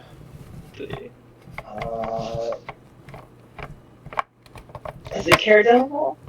No, I don't think so. I No. think it's before Caradinal. It's gonna be Lonelywood. Oh. Lonelywood, right? It was Lonelywood, yeah. Yeah, the speaker of Lonelywood made these. So I have cookies. I don't know what kind they are. The DM has never told me. No. But they're good. Nines is sharing these cookies. They've got with cinnamon you. in them. Okay, I grab them. And I kind of like look at them for like a brief moment, and I look at everyone else on the table for a moment, and just like gently like bring them to my mouth before I quickly devour them. And I eat as many as I can. My God. What have you done? That's it. You become the next BBEG. I instantly die. Whoa, whoa, You whoa, become whoa, Strahd whoa! on Zarnish. Oh my gosh, yeah, this is all just By a the way- parade to go back to Barovia. My name is short for cinnamon. Oh, really? Thought it was supposed to snow. What's up with this mist? Yeah, wait, where did all this mist come from?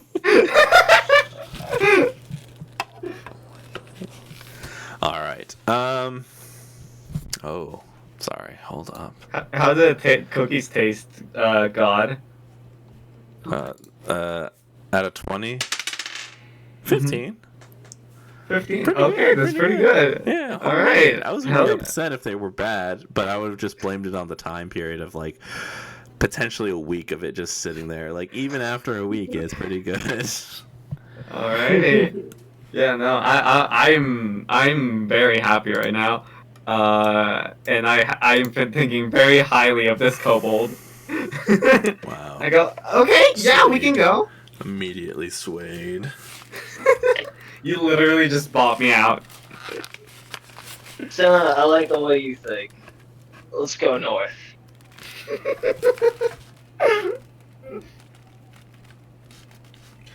All right, y'all head north. I want everyone to roll me survival checks. Okay. And I'm gonna say you guys got. Did you guys want to get dogs? Do we want to get dogs? Oh my God, yes!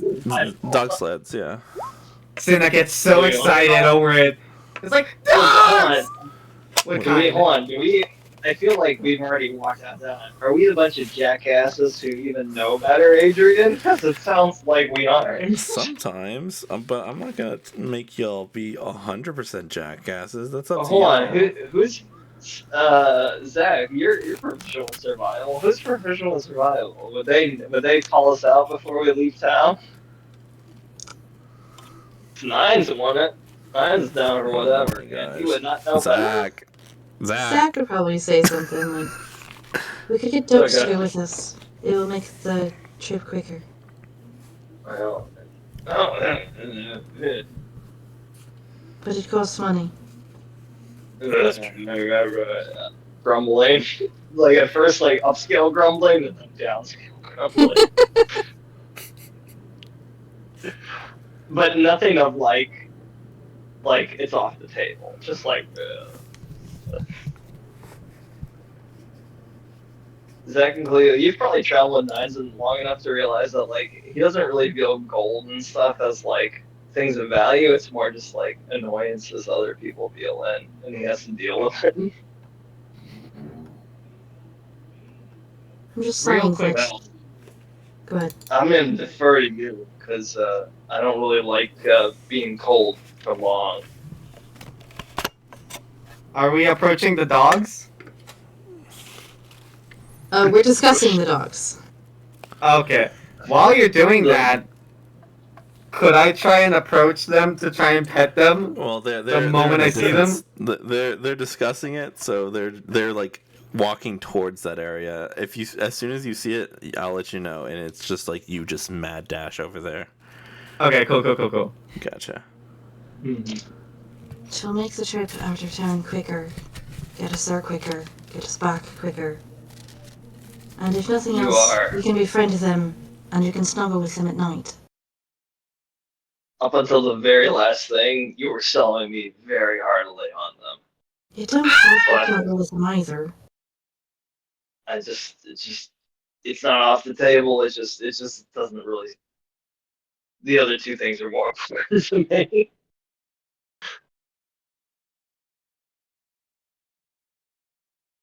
What about you, Rogue? Dogs or no dogs? I think I think a lot of it's going to come down to how much they're going to want for the dogs out here. I feel like we're at the tip of the world right now, and just because the booze is cheap doesn't mean that some enterprising dog sled guy is not going to try and mark up. Well, if he does, maybe he's gonna realize who he talks to, who he's talking to, and since we're not in the tavern for the first time, like he hits your shin because he's only three. How tall is Rod Breaker, by the way? About 6 foot. Yeah, okay, so yeah, probably like the height of like your kneecap. Like if you're like he's going for like a chest lap, but obviously he's not that height, so he slaps like your kneecap. He's like he's not gonna realize who he's talking to, right? He's gonna say that this is a good deal, and if not, we'll make him realize it's a good deal because it is. We're gonna go get things that aren't belonging to people, and it's worth things. After the slap, Rod starts slipping a little bit, just gotta play it up, but still, it's like, well, if he's gonna keep hitting my knees like that, then maybe dogs might be a good idea.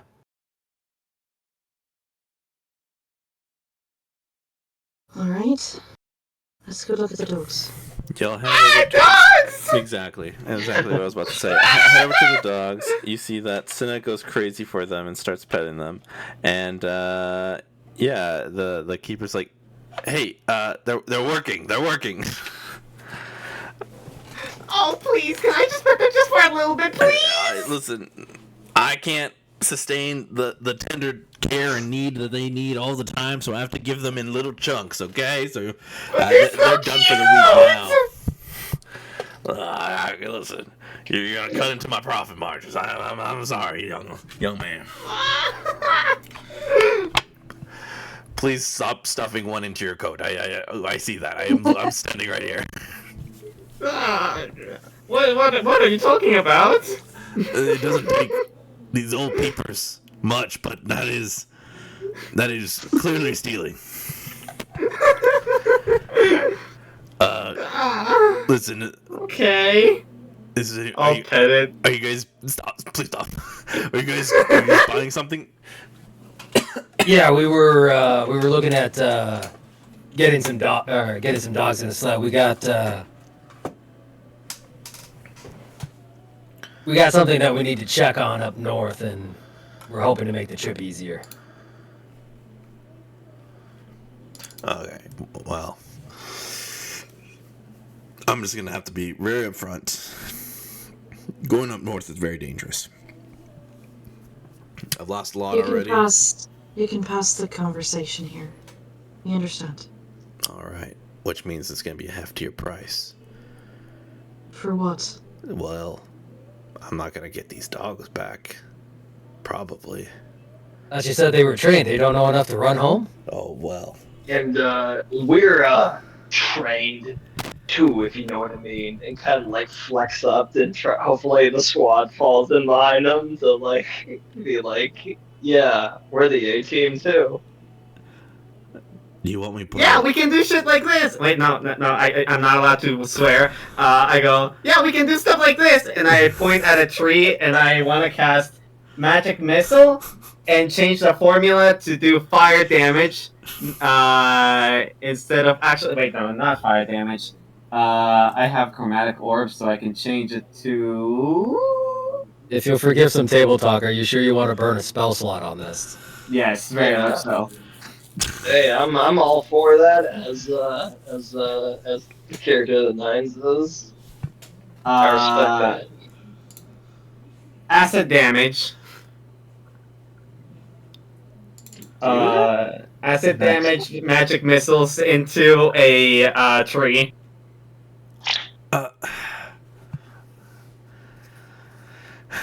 Hand and face. Tree. Yeah, okay, yeah. It's not. Many of people have gone.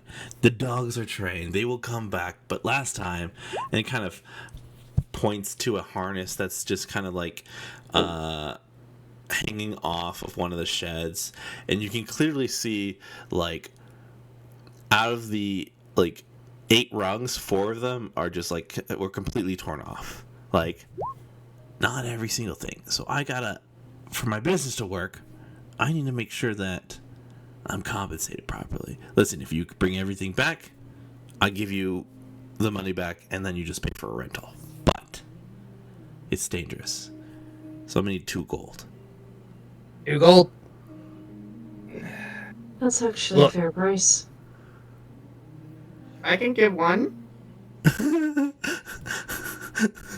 You guys are like, oh, hey, listen, this guy looks like he was about to haggle me, but just if you give me the gold, we don't have to haggle, right?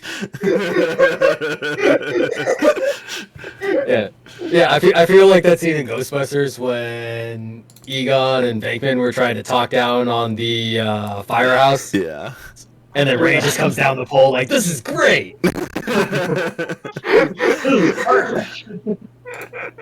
So good. God damn it. All right, I suppose. I can give 1. Well, I mean, there are 4 of us. That's just 5 silver apiece.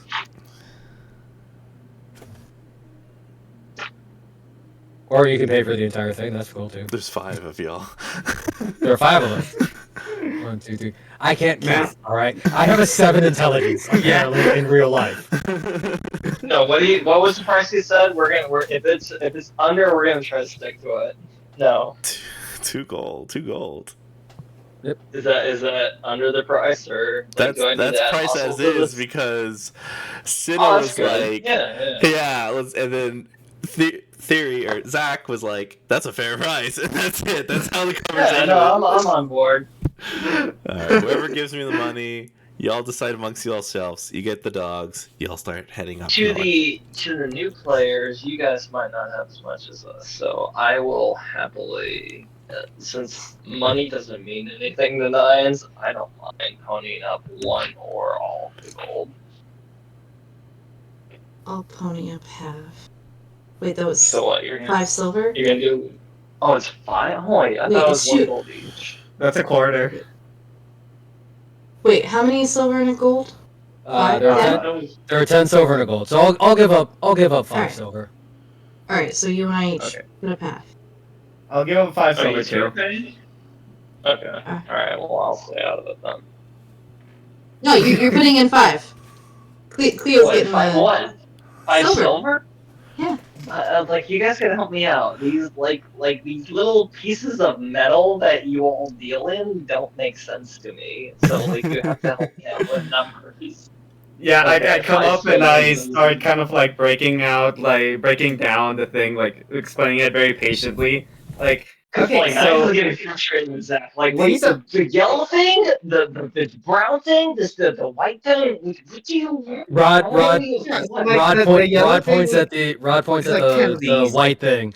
5 of those. Yeah. Like he holds out his hand with his 5 silver. Make it look like mine. He I makes point one- towards that.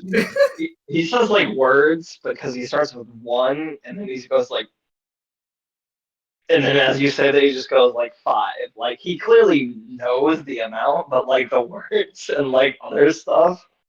And then, but you guys get the 5 silver. He chips in 5 silver with no issue. Okay, cool. And then and then you get a noticeable sense of relief from him, like, ugh, nerd stuff is over.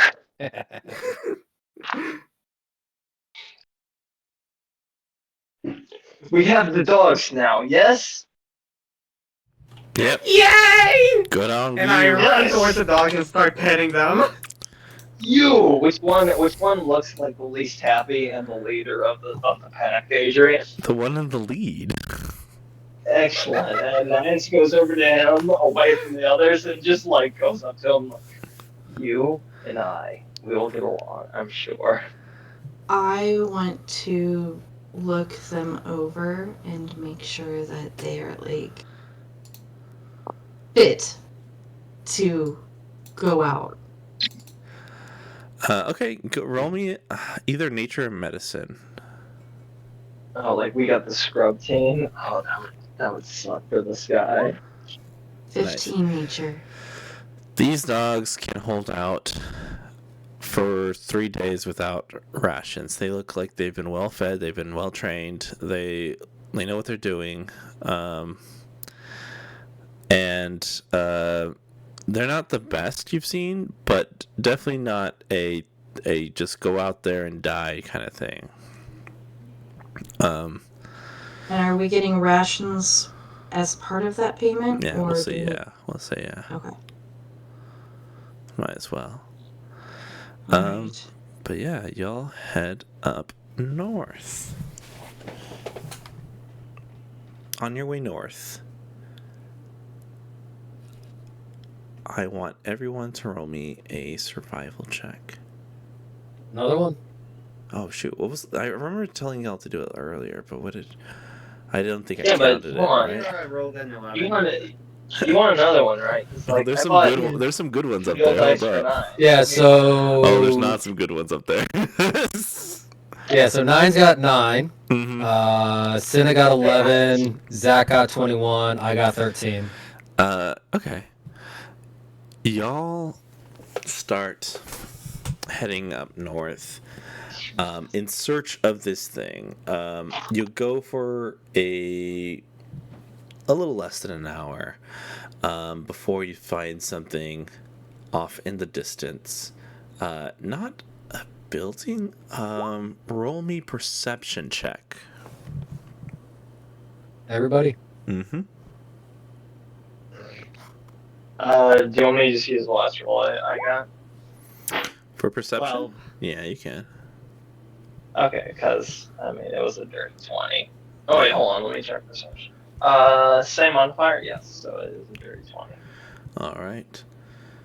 I gotta stop shrimping. 19 and 20. Y'all two see past the kind of natural screen this place kind of gives off. Okay, 16, 19, and 20 there for Cleo.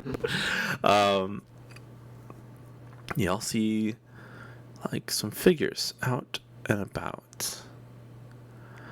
And you can't really see exactly what it is unless you are 9s. And 9s, you've only recently became acquainted to this shape because it looks like there are 2 orcs being led like on a sled, on a giant, like, and this is not like a small sled. This sled has a bunch of stuff just towering above it. And it just looks like it's leaning precariously. I want to say 400 feet away. Yeah, that is what you see. So seeing the shape through the what we got weather-wise? Snow, Mhm. wind, Snow, clear? yeah. Yeah. Okay. Cool. So like I'll alert the party and clue them to what I see. That there's this structure kind of 400 feet away from us. And you said there was orcs? Yes. I think it's a few of them. Yeah. Are they on the? So I'm trying to picture this structure. It's like it's stationary, like an island, or it's on. It's a sled, is what I think. Think of like, like Santa sled, and think of like all the presents being stacked up so high that it just kind of like sways in the wind because it's so large, and that's kind of like the feeling. Like it's a bunch of things wrapped in canvas that are precariously being like moved, and the sway of the wind is just kind of making it difficult. On a sled. Okay, and these orcs I'm seeing are on the ground proper, or are they on the sled riding it? The orcs are pulling it. On the ground. Okay. Mm-hmm. So I realize that the party. That it sounds like it looks like they're pulling it. Oh, okay, so they're not in any danger. They could Orcs still are be not dangerous. usually the danger. They could still be dangerous protecting their wares. We should probably avoid them. I know orcs. I know some orcs back home that are really, really nice, but yeah, I don't know about in this particular place. It definitely sounds like a lot of people are really just kind of looking out for themselves. Well, maybe we can go say hi. See if they need any help. You'd like to help them if they need help, right, Senna? Well, if you were out in the middle of the snow and suddenly 5 strangers came up to you, like really quickly in the sled, I imagine you would feel a little intimidated and possibly, you know, possibly think that they possibly want to strike first in case they might pose a threat to you. You know? Well, I mean, if we ran up to them like that, and all of a sudden with weapons out and everything, you hear Nine say not in an unopposed voice, but he goes, what I mean, so, more like Let's across. let's go introduce ourselves. Yeah, like Zach saying, say hi, help them out if they need it. But if we need to run away, yeah, I have some tricks. All right. Hey, Senna, if they have to run away, you have some tricks. Yes, actually. Good. What's Keep this? that in mind. We want to keep things nice. So you listen to that. You know, all funny like, but people are sharp sometimes, even with smiles. Keep that too. Right? Right. Okay. That's good. Well, As you said, let's go. Okay. Sorry, I didn't mean to cut you. All right. You guys proceed to get closer. I want everyone to roll me another set of perception checks. Okay. I'm so struggling. Okay. The veil's in the way.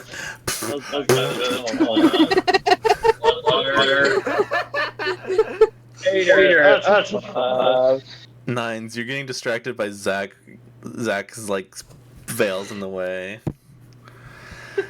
But she still sees more than you do. Yeah. Still, but you're just like you are trying to do the thing you were trying to do earlier, but you just keep seeing hands in the way.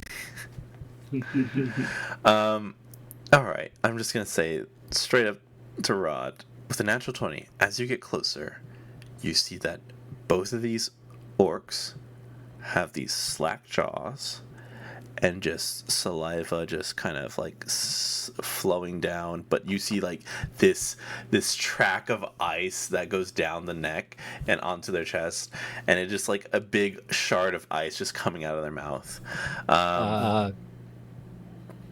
You also see little tiny goblins kind of like all over that big kind of structure I was kind of talking about that was on the back of the sled. Just kind of like rapidly talking in goblin. Yeah. Do these orcs do the orcs seem charmed or undead? Oh, definitely the second one. As you can see, All right. like just decay and like them not wearing much clothing, bare chested, like they should be freezing or dying, but they're just moving at a snail's pace forward with this stuff. All right. But the goblins seem very much alive. Oh yeah. Do I see how many goblins? 6, 7. There's a lot of stuff like kind of moving around within the sack, so that's all you can see right now. All right. Can we hear them? Yeah, they go like.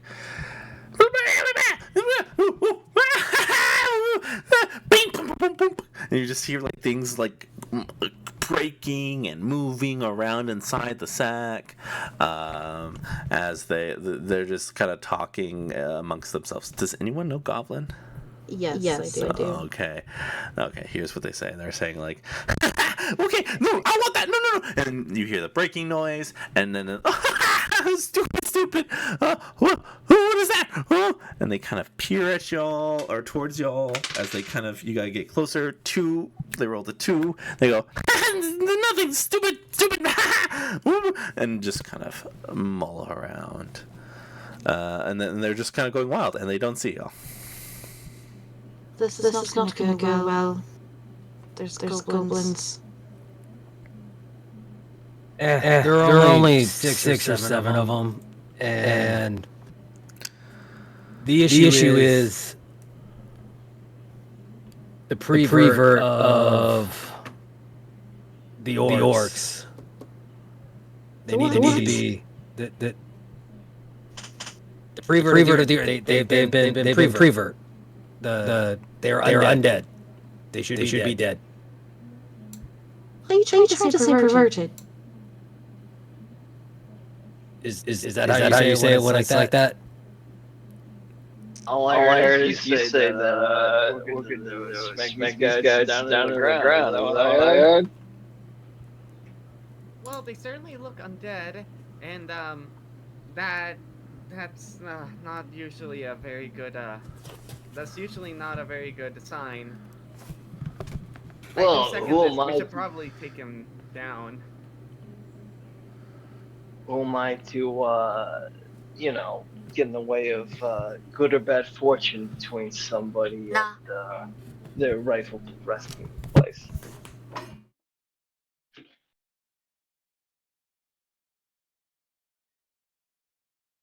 I do feel bad for these orcs. So I think we should probably do something about that. Well, you shouldn't feel bad. This is just, it's just their bad luck. It's just the way Bathsheba, and that whole thing goes. But we can Let's do go- something let's- about it. What? We can bring them back to their resting place. Well, maybe not physically, but we can beat out the undeath out of them, out of their bodies, and then once we do that, we can give them either a proper burial or let the snow just take care of them. But I second this. I second what Rod is saying. These really shouldn't. These things. I wouldn't like it if someone did this to my mother. Face. Just a pow. I don't know. I like that. That was good. Nine's just kind of looking at y'all between everybody. Just like, you can go either way. Come on, we can do this. Well, you want to take him down? Yes. Kid, Just I the like the orcs. way you. We're not going to just fight the orcs. Well, we'll see who gets smart and who gets added to the list. Come on, kid. Don't lose that energy. Let's go. Come on. Right? And he's looking at the rest of y'all. What are your thoughts, Cleo? So, Cleo can also speak Goblin and probably heard all that. But, I'm not sure. She's pretty neutral about this. Did anybody tell like the rest of the group what the goblins were saying? Oh, Cleo probably would have translated. Oh, Okay. what did they say? Sorry, I kind of ignored it because I don't know Goblin. It was basically, that's mine. I want that. Give that here. Yeah. It That also, doesn't really change the match's vibe unless somebody holds them back.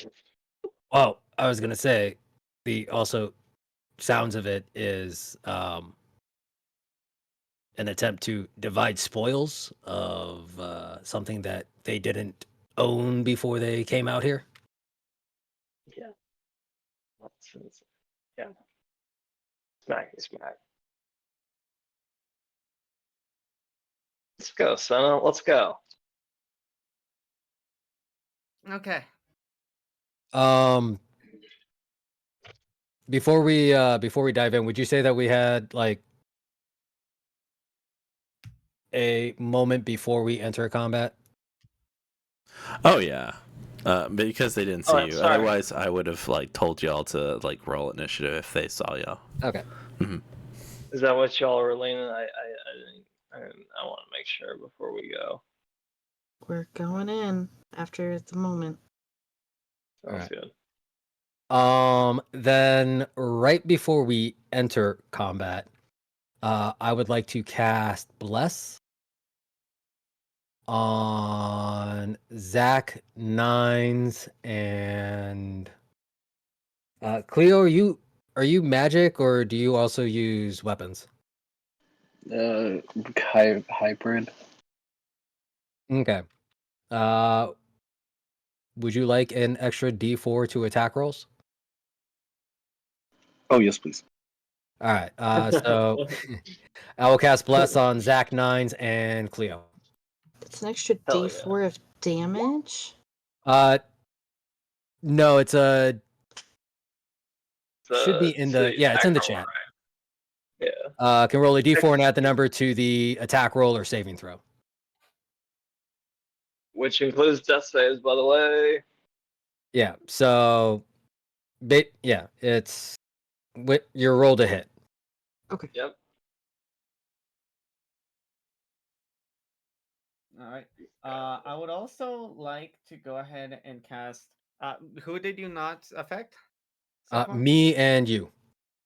Okay, I'm going to go ahead and cast Heroism on you, which from my feat allows me to cast Heroism for free without using up a spell slot. So I am now That's cool. concentrating on that. And I touch you on your shoulder. I come up to you. I'm like 5'4", and with my cloak up, with my hood up, I go, listen, I also have some magic. This will make you a little bit more durable. Awesome. All right. So a willing creature you touch is imbued with bravery. Until the spell ends, the creature is immune to being frightened and gains temporary hit points equal to my spellcasting ability modifier, which is 4, at the start of each of its turns. When the spell ends, the target loses any remaining temporary hit points from the spell. Wait, so 4 temp per turn? Yes, what I understand it.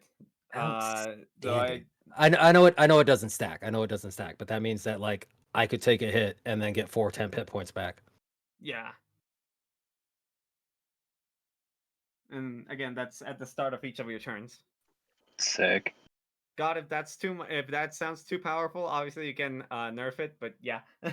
No, that's how the spell works. You can't nerf how the spell works. But Oh, yes, you're that's how it now goes. immune to 1 being minute, frightened so and you get have some extra concentration. So yep, that's how it goes. Yep. Yep. And I still have my other 2 spell slots with me. Hell yeah. After you burned one on a tree. Yeah. All right. So let's see. I fucking love my Give me build, a second. dude.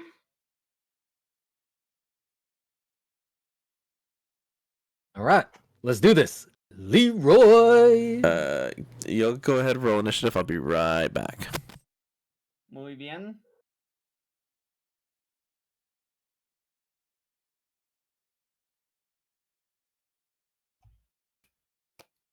Holy Shit, what was my modifier again? Why? Why does This is so bad. I want to go first? I just want to hit the. I'll be back in. Let me hit things. I'm so popular. So popular. Everybody else can do their dumb magic shit. Jeez Louise. I don't have How did haste you yet. get I'm that? sorry. Oh, does bless affect my initiative? No, so it won't affect the initiative. Okay. Cleo, how the fuck did you get 32? Yeah. Alert sheet, Chronogy Wizard gets intelligence modifier bonus, rolled a 14, and I also have my fighter ambush technique. God. Jesus Okay. Christ. Hey, Mr. Booking their bloodstream, jeez. Oh, sorry. Ilmater. I Alright. hope someone's keeping notes because I have written the date and that is it. I'm just last. That's what I can keep notes. Let's see. I usually do, but I've written nothing. No, it's all good. You're recovering. It's all golden. All right, let's check this initiative. Is there like a note taking channel on the Discord? I should, but give me a second. I'll do that in a second. No problem. Thank you. I've just been taking it on paper. I was like, I want You know, like the 90s child I am. Yeah. Excuse me for a second. I just gotta go get something to eat before my mother comes in and yells at me. You're good. You're good. I'm like, do I know it? Nope. Goodbye. Information that Adrian is sharing.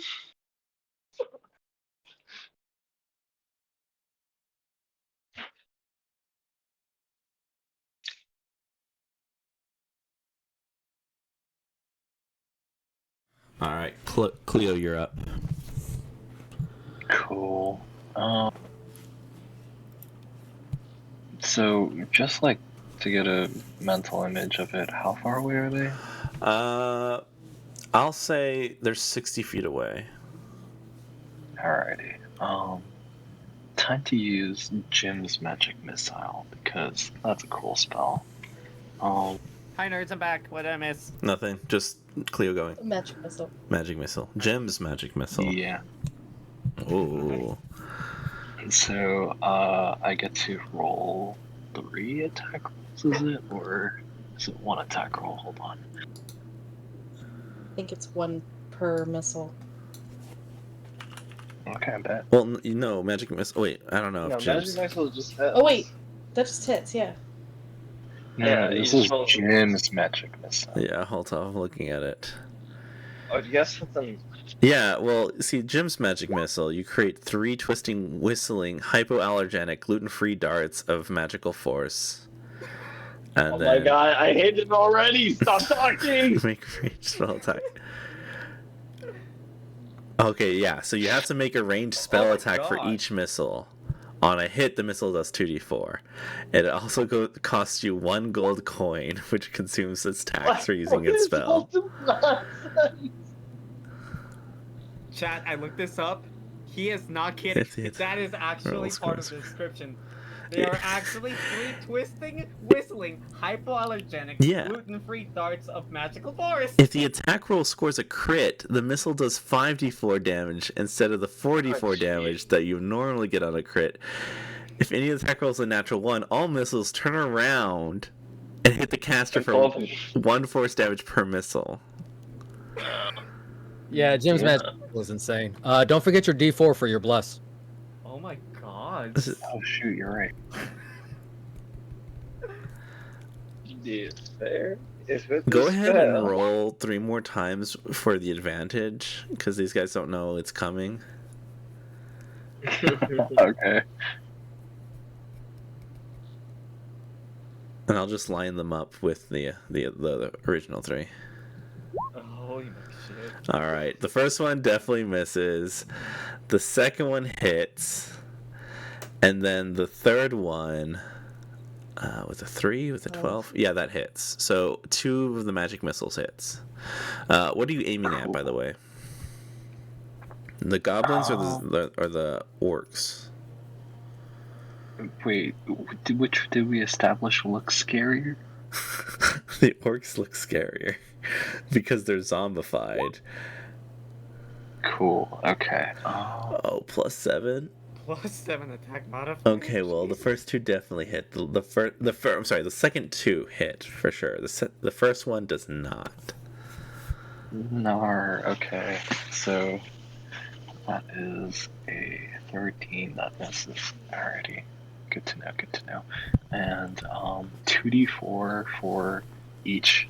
Mhm. But do I get to since I rolled something, stack my bugbear? What do you mean stack? What do you mean? What do you mean stack? The surprise attack? What do you mean by stack? Oh, what am I missing? The bugbear surprise attack feature. Oh yeah. Oh shit, yeah, you can. It definitely hasn't taken a turn yet in the current combat. Wait, what was the hit to hit? Because the third one hit with a 12. Third one hit with a 19 with the +7. And also, I thought he was Oh, going for okay. the goblins, but then when he said orcs and then added the +7, it changed things up. Okay. So I was thinking 12 hit, but then the first one was 6 plus the 7 would be 13. Mm-hmm. Gotcha. Be good. Wait, how do you roll multiple things? Do you know, or do I have to just roll Over each time?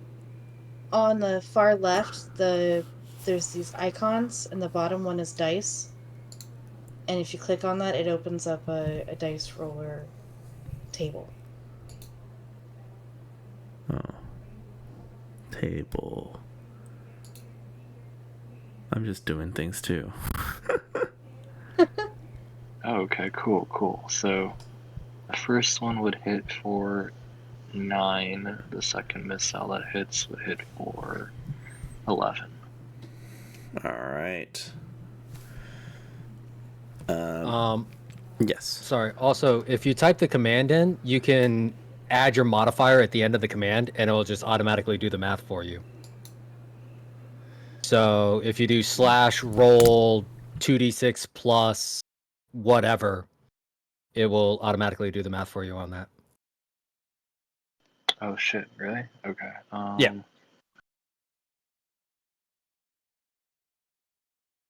Like this. Oh well, that rolled a lot better, but So like, how do I roll multiple instances of this? If you hit the up arrow. Yeah, if you hit up arrow, it'll just bring in the last thing you typed, and you can just hit it again. I did not know that. Thank you. So can we keep these last 2 rolls? Sure, I don't want to do the extra math. You kill one of the zombies. Actually, hold up. Yep, no, it's dead. One of them. You see that the chain from the one of them just kind of slumps over onto the side, just and they're just kind of like dragged at one of them now. It is now. Anything else, Cleo? No. All right, Rodbreaker, you're up. All right, so you said one of the orcs is dead, Mm-hmm. and the other one has 1 hit point. 0. One of them's dead. Yeah. Yeah. Okay. Rod is going to charge after the last orc because he does have to. Kellenvor demands that he takes care of those first. Mm-hmm. And he is going to get within 10 feet because I have reach on my glaive. Oh, nice. Glaive. Yeah.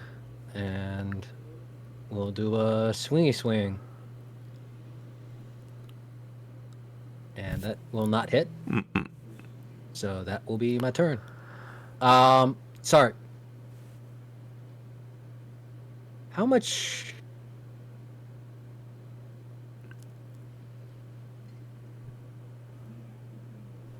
I changed my mind. I'm gonna get all the way in front of it. I'm gonna get all the way in front of it, and sweet. We'll keep the same roll, but I wanna keep it in my area. Okay. Anything else then?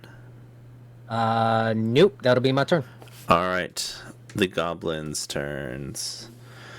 They just like, ah, ah, we're being attacked, we're being attacked, and you see them just kind of funneling down from the box, and you start to see little hands and feet being pressed against the canvas, as there were some of them that were inside of the canvas bag, mulling around and looking at what was there, but they're not going to come out this turn.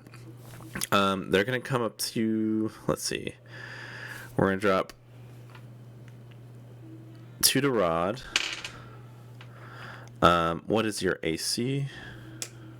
That depends on what you rolled. No, 16. All right. One of them hits with a scimitar. You get 6 plus their strength, which is 1, so 7 damage. Chop. All right. Let's see one. And then another one that hits. And that's 1 damage plus 1, so 2. So, and then let's see. The other 5 are going to. Let's see who is attacked. No, they wouldn't know. They just saw the guys there. All right, 1 on each of you. Who's in the lead? Or who's like up front other than Rod? Who would be up front first? Picture maybe 9s. Okay, 9. It sounds like. 9, so you're gonna get 2 hits, and then everyone else is gonna get 1. Bring it. 16 hit. Meets and beats it, yes. All right, plus 1. All right, that's 6. 1 more for you. Oh yeah, that one hits too. Not done. There, that's that. All right, and then here's for 1 for each of y'all. That's a 19 against Zach. Hit. That's 4 damage. I think this is loaded. Another 19 to Cinna. Oh, beans. 10 for 9 nines. to a 10. 10. Yeah. Yep. That's 7 damage to Cinna. And now to Cleo. A 2. The first miss. Yeah. It is now Zach's turn.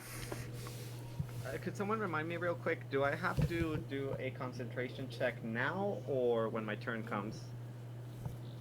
I think. Whenever you take Yeah, damage. just now. So DC 10 right now. Okay, cool. So it's a Constitution save, right? Mm-hmm. Okay, cool. You break concentration on heroism. All right. You said con save, right? Yeah. All right. Everybody's still blessed. Oh yeah, that's right. All right. Sorry. We're how far away now? Pretty close. Oh, right? they're on top of y'all. They swung at each of y'all once. The one that hit me, I am going to cast Produce Flame on. Oh. 11 plus my Blessing. bless. That hits. 14. 7 fire damage. The goblin in front of you is dead. I just realized I could have used shield. Whoops. Oh well. All right. Any other moves, Zach? No. All right. 9's you're up. Is anyone within 30 feet of me? Enemy or? And me, yes. Oh, they're on top of you. Yeah, they swung at you. Oh, all right. Fuck yeah. I'm going to bonus action rage. I'm gonna pull out my maul and I'm gonna fuck up the person the closest to me. Let's go. I Let would me like see. to rage! This guy gets it. That's an How the 18. grog sound? I just have I have one grog sound, and then I have a Wilhelm scream. Sorry, what were you saying, JJ? Total to. Oh wait, plus bless. It's an 18 plus a d4. So I'm sure this hits, but that's a 19. That hits. Oh wait, plus range. Oh, just plus 2. Ooh, nice. Double sixes plus my modifier, which is 3. 15 plus 2, 17. Is that the damage? Yes. All right. Well, you got 10 over, which goes into my homebrew cleave roll. So there is one You next already to know what you. I want to do. Yeah. I want to try to baseball swing the dead body up into the next one. Yeah, and that one gets killed too.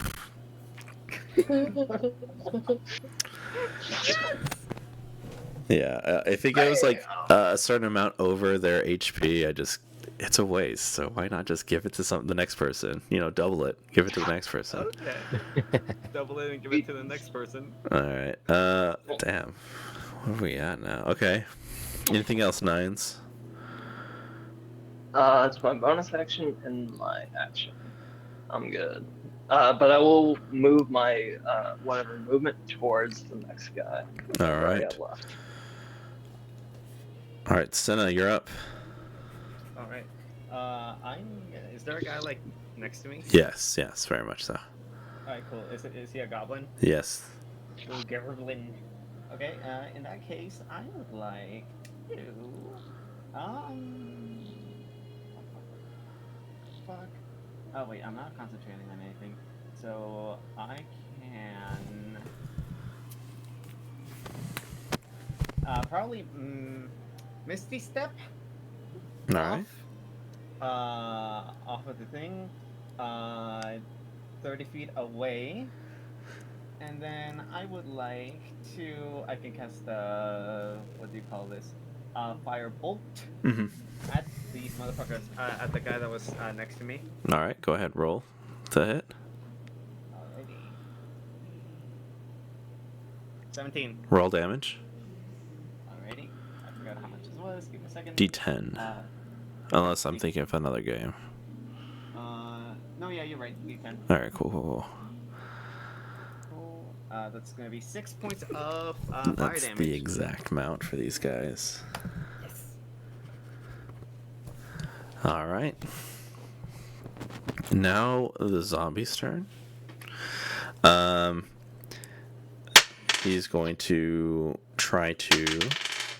He starts moving towards you, but with a bit of they're on harnesses, so like attempting to come at you and bite you, and as well as not having the full force of two people moving the thing, they rolled with disadvantage and missed you.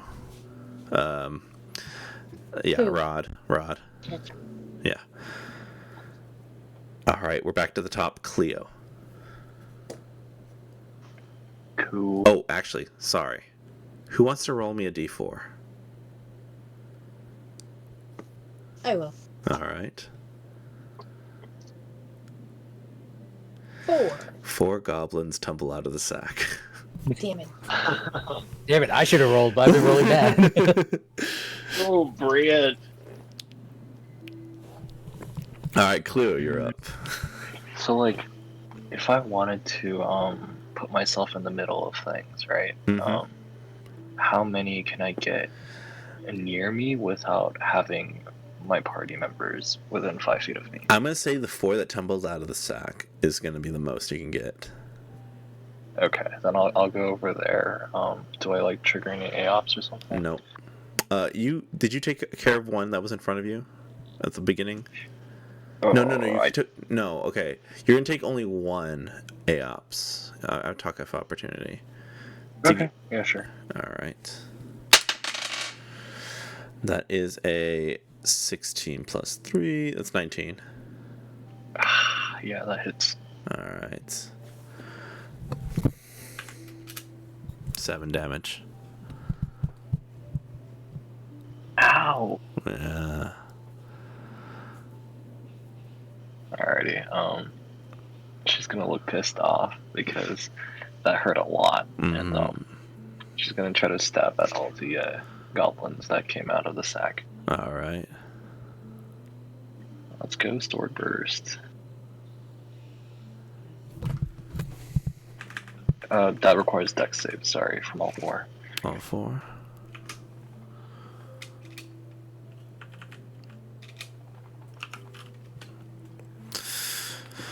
All right. What's the DC to beat? I think 2 of them might have made it, and then the other 2 didn't. Yeah, the DC is 15. So. All right. Yep. 2 of them saved, 2 of them failed.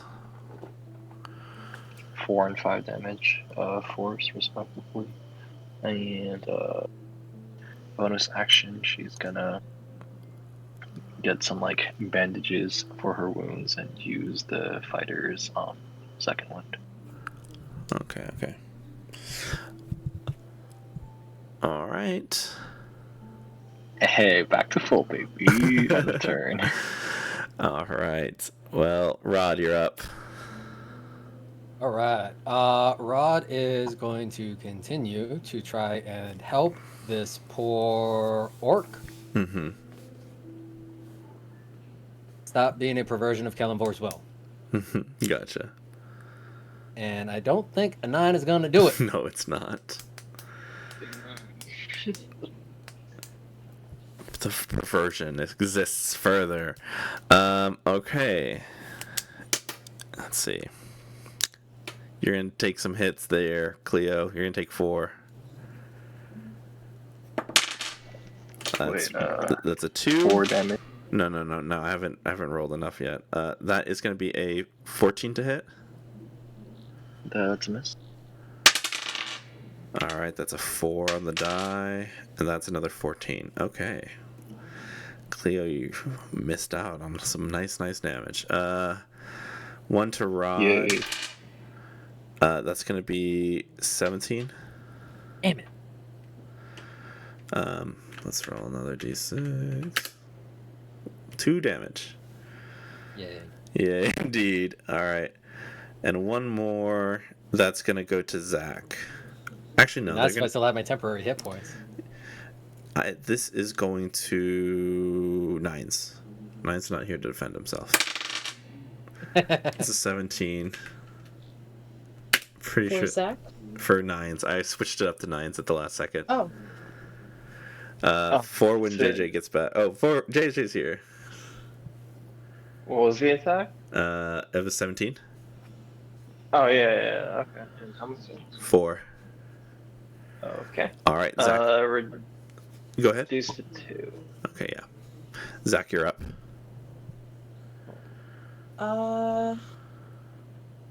There is 1 by Rod, 1 by Nines, and 4 by Cleo. 2 of them have a lot of damage on them. I need to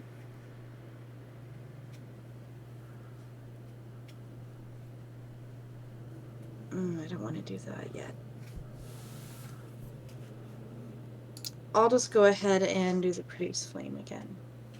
All right, sounds good. That hits. 24 to hit. Pour fire. We damaging someone that's already damaged or someone that's fresh? Let's do one that's already damaged All right. to try to get 1 less hit on Cleo. Gotcha. Anything else, Zach? Actually, I'll run up and I'll try to position myself so Cleo and I get advantage. Oh, okay. So Sounds good. flanking. You'll be able to flank one for sure. All right. Okay. It is now Nine's turn. Okay. You said there are 4 around me? Are they No. within 10 feet of me? There's one by you, Oh. one by Rod, and then there's also the zombie, and then there's 3 now by Cleo and Zach. Oh man. Okay, so this is too much for me. I would like to try to. I have 30 feet of movement. I would like to try to get as many within a 10-foot radius from me as possible. What's the maximum amount I could achieve trying to If do you that? take one opportunity of attack and you're doing a 10-foot radius, is this will Mm-hmm. this hit everybody or is it just going to be enemies? Enemies. All right. If you take one, you can get all 5 of these guys. I will take that. I'm raging. All right. Resistance to I'm a damage, fucking baby. barbarian. Let's go. All right. I missed. I rolled a 10, or I rolled 7 plus Yeah. 10. Yeah. Fucking dodge out and fucking again to the radius, and I am going to just like roar out in as a bonus action a draconic cry that gives me and all my allies advantage on attack rolls against these idiots, and it's anyone within 5 feet of me. If I have any movement, I need it, and I'm gonna attack them.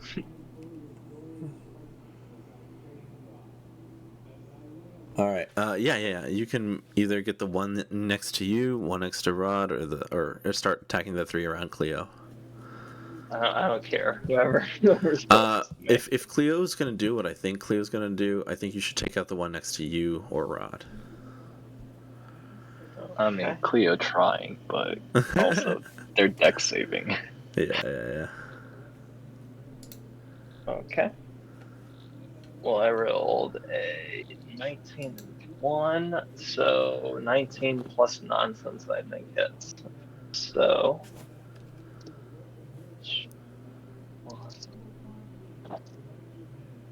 5. 12 bludgeoning. Yeah, that kills it. Alright. That's my turn, and everybody has advantage on the other 4. Cinna, you're up. All right, wonderful. Sorry, I had an emergency I had to look up to. What's it looking like? What's the situation? We have 3 near Cleo, 1 near Rod, and then a Zed near Rod as well. Okay. I'm going to cast. I'm going to cast a magic missile.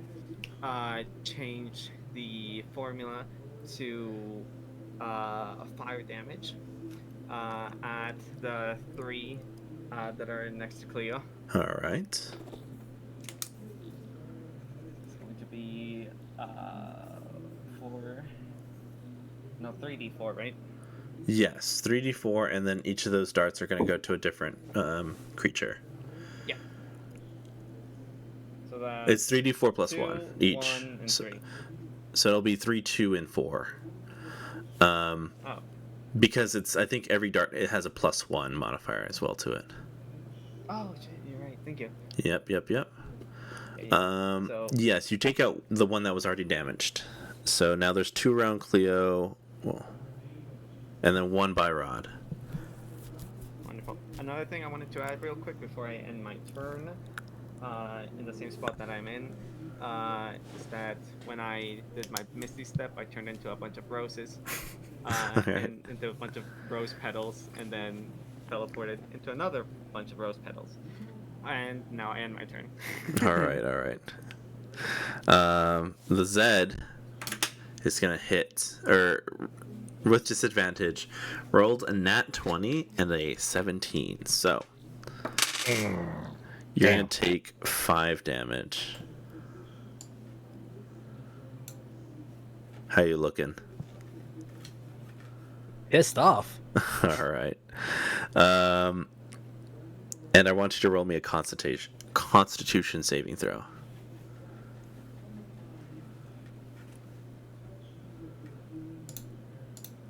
Well, shit. Oh, shit.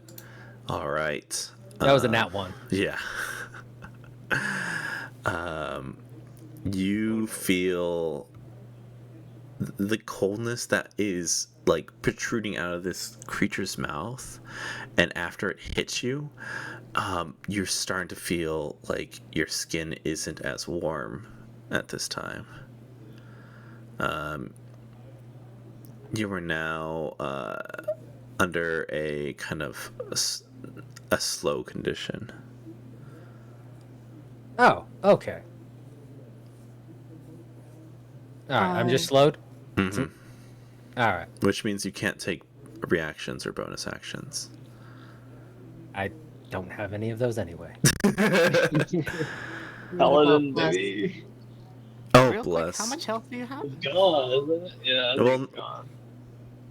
All right. Also, I need to do another con save for the bless. Yes, yeah. And bless is gone. Okay. Boo-boo. But All hopefully, I'm burning up all these poor rolls so I can maybe hit something on my turn. All right, Cleo, you're up. Mm. You do have advantage because I'm flanking Mhm. one of them. And advantage from Nines' thing. Oh, okay. And there's two that are damaged from Cinna's magic missile. But you're flush for options. I don't.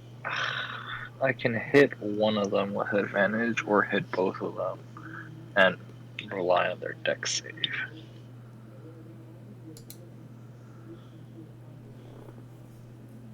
Yeah. I'll smack one with my rapier, I guess. All right.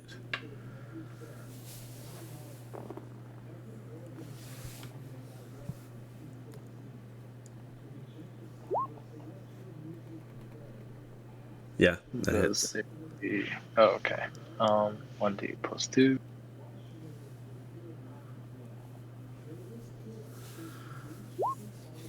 That kills it. Alrighty, Shoot. bonus action.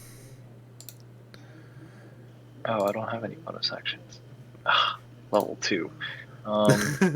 She'll like kind of like stick out her thumb and like wait no stick out her tongue and then bite her thumb at the person, the last goblin in front of it, and yeah. You bite your thumb at me, so? And a turn. I put my thumb in. I don't know. He was like saying it in your direction, but not like at him. Yes, I bite my thumb, but not at you, sir. Yeah. Do you bite your thumb at me, sir? Is There the law we on go. our side if I say I? No! Nay. Rod, you're up. All right. Question: do I only have advantage on the goblin, or do I have advantage on the zombie? You would have an advantage on the zombie too. Outstanding. All right. Let's see. I don't trust. Damn.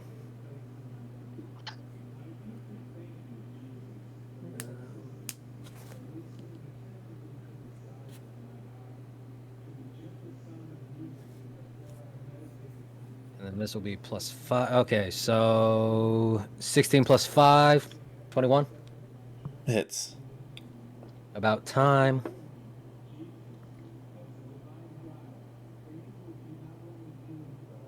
And that is 6 slashing damage as I bring the glaive down across its chest. All right, that guy's still up.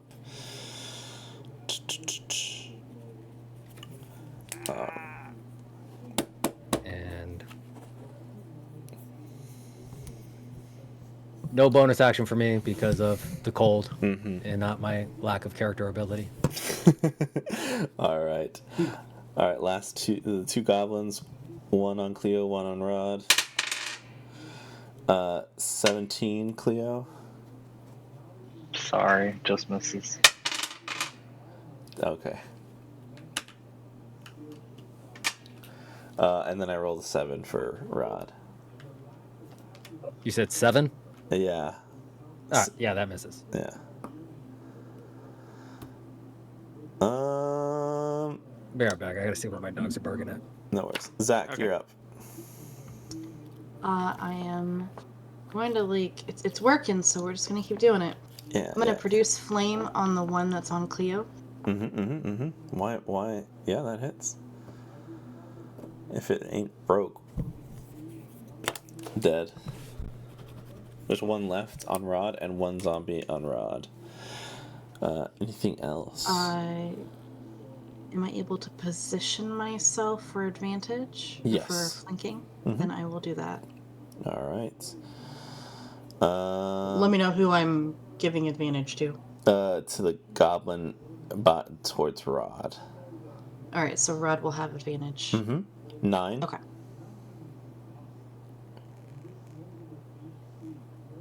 9. JJ. Oh, hey, what's up? What's up, JJ? How you doing? We're almost done here. We got it. Oh, okay. I didn't know if you were like it's your turn or It is like, your hey, turn. It is your get ready turn. It is get your ready turn. for the surprise DM plot twist. Yeah. This was the final encounter. Just kidding. Yeah. Listen, I'm sleepy too, so I get it. You got you. Final countdown. I'm gonna attack. I'm gonna attack the closest one to me. Make it easy for you. All right. Let's see. So, there. Just be normal. That is not great. Be normal. That is not great. See, hold on. Yeah. That is a 15. Hits. Really? Oh wow. Okay. I'm raging. So that's good damage. 2 5s and 8, 10. That's 12. 12, and this is to the zombie or the goblin? Whoever's closer to me. Oh, okay, the gob. All right, that one's dead. All we have left is a zombie. Okay. All right. I'll save it. That is, if I have any movement left, I'll move towards them, and I'll be it. All right, Cinna, you're up. Alrighty. Who's left? The zombie. Just him? Mm-hmm. Okay. I am going to be casting a. Let me just double check that I'm going to be casting another set of magic missiles, fire type, towards this guy, as I kind of bring some components into my hand, and I kind of like focus towards the zombie, and then I sort of like bring my hands. I snap my fingers 3 times, each one sending Colonel a fire dart. Mustang. Exactly. All right, 3 darts, and each dart's gonna get +1. So Hell yeah. roll 3 d4s +1. 4 +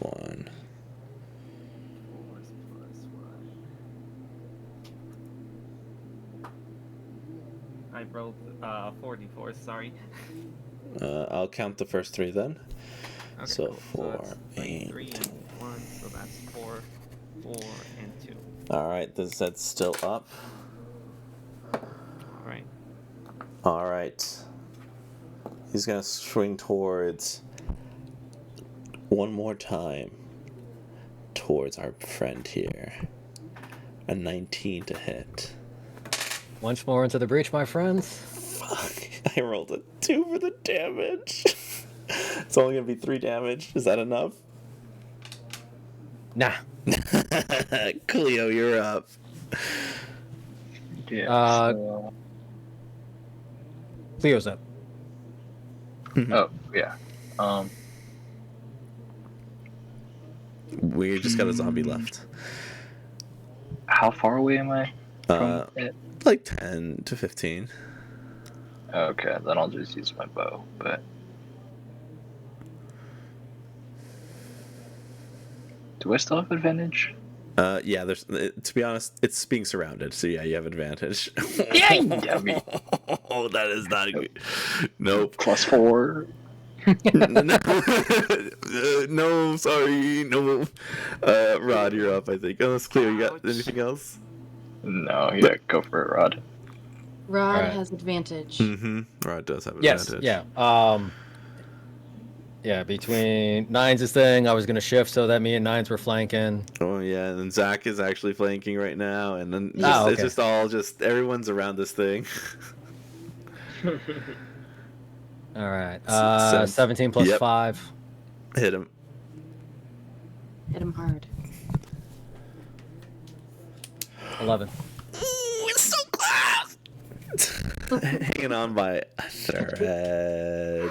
Zach, you're up. Well, Damn it. still ain't broken. 18 Hits. to hit. 7 fire. All right. Let's see. If I roll high, this guy stays up with 1 HP. If not, he goes down. He goes down. Let's go. All right. Ooh. As you Soon that comes up to you, Zach, and it starts like shaking. We did it! Let's go, team! All right. There is a bunch of stuff in this sled, and we will talk about it next time. Yeah, ending stream. Thank you for watching, and have a good night.